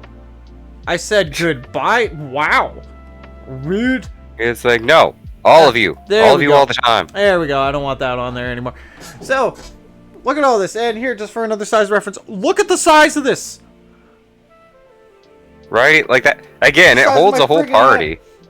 Well, yeah, that was a whole party of that was going to be the party's main transport. Yeah, swamp gas balloon, because hell yeah, and there are stats for it online, because I saw one of the WOWZERS miniatures of this, which is actually smaller than this. Way smaller than this. It was like $100. I was like, fuck that. I'm just gonna paper mache a balloon. I can just make my own, really. I'll make my own. Make my own at that price, right? Oh, we didn't do stats for Rayquaza. I just remembered that. We didn't do stats for Rayquaza. We just talked about what it is in real life, and then we didn't do shit with it. He's a dragon. Just wait till Thursday. Come check us out on YouTube. We'll have something for Rayquaza at that time. Running out of time here. We're already at 12:30. Holy crap. Make it Rayquaza. Yeah. Yes, let's say 4 put that in a hours note. of amazing stream. Do Rayquaza. Do Ray. Do Ray. Stats. Ray stats. Awesome. So, are you telling me? Yeah, that's what I'm telling you. That's what I'm telling you. You can't make me. You can't make me. Oh yeah, I can make you. I'm an independent nature. What? I do what I want when I want. Man. Who's the one? You're that little man in the corner. Wants. You little man in the corner. I tap your head. You can't. You can't. Doesn't happen. I do what I want. I'm just. Plains. Oh, is this a different Pokemon 5e set? Yeah. So that's a big Pokemon 5e set. We got 11. And, no, I found a different one 12 apparently. If you include Necrozma. I did like a quick search and I found a different one. Dang. But anyways, like thank you guys most of the same info. So much for catching us this time. There will be an episode uploaded on YouTube later where it's a solo play of Pokemon Unite with Plains when I was too busy dadding and whatnot. Yeah, when I had to just buck around on my own. Yeah, when he had to go for his own. And on Thursday, this full stream will be uploaded to YouTube. That's right, the full 4-hour stream. So buckle up, kids. Buckle on in there. As well as the second half of PlainsRaider playing Unite as a lonely sad sap. So lonely, I was so lonely. It's okay. I give you a little left by myself all alone. So thank you so much. I'm Darkndorky. You know my face now. You know, And I'm PlainsRaider, and you don't know my face. Yeah, PlainsRaider is still the man of mystery. And Stay away from here's my my face. face there. Thank you so much for checking us out. Please don't forget to follow us, like, comment, subscribe. Check all of our junk in the description, whatever it's called probably. there. What's it called? Oh, in our bio. Yeah, check for all of our links in the bio. We have Instagram. We have a Twitter that Plains chooses to neglect because he's scared of the perverts on the internet. He's scared that he'll be man. one of these days. I think I'm right to avoid some of that. Yeah, no, It seems like it doesn't seem like everything's going well over there all the time. Well, you know, well, there was that other one. What's it called? Like, it's not Blue Stack. It's like Bluebird. Yeah, or Blue something. Sky is a different. Blue Sky, that's it. Blue Sky's the one that is apparently like getting a lot. Instagram. I got Threads. I got our YouTube channel. I'm doing a lot, man. I'm doing a lot, and I suck at it. I need help. If you want a free job and never get paid, sign up! Email us at the Mysterious Ether of Games in Real Life. Also, if you have any suggestions for any DIYs or things that you want me to keep my eye out for while I'm ootin' a boot in the wilderness of Walmart and places like that, for things that you want to see turned into miniatures for D&D 5e, put it in the comments. Don't be scared. Reach out. I'm not an asshole, except for to this thing over here. This guy. You. Right? I don't know. It's you. Stuff. That's all I'm going to say. Definitely subscribe to us on YouTube. We have tons coming out on YouTube. We do 2 uploads every single week, as aforementioned. We do upload every Sunday, and we do an upload every Thursday as well, and slowly increasing. The Thursday upload used to be YouTube exclusive. Eventually we will get back there, but right now it's just going to be the series of streams, which is Pokemon Unite. Yeah, stream uploads. Yeah, good old stream uploads. More extended. But yeah, we thank you all for joining us this time, I believe. Yeah, on this magical adventure, this magical sleigh ride with all these Pokemon miniatures with nice bases that are made from recycled plastic. Don't forget to check out that short so you know how to do it yourself. Upcycling is key. Remember, recycle. Yeah, I don't even know what that was. Oh, yeah, I winced. This is my incoming aneurysm face. But yes, thank you for joining us this time, and I believe we shall catch you all next time on Games in Real Life. Life. Bye-bye. Bye. Now I have to turn this off. You do? Yeah, I do. Holy crap, man! I have gained a lot of weight. Look at that. Haha, fatty. Where's my chin? Where'd it go? Which one am I talking about? Who knows? Who knows? Maybe we'll all know.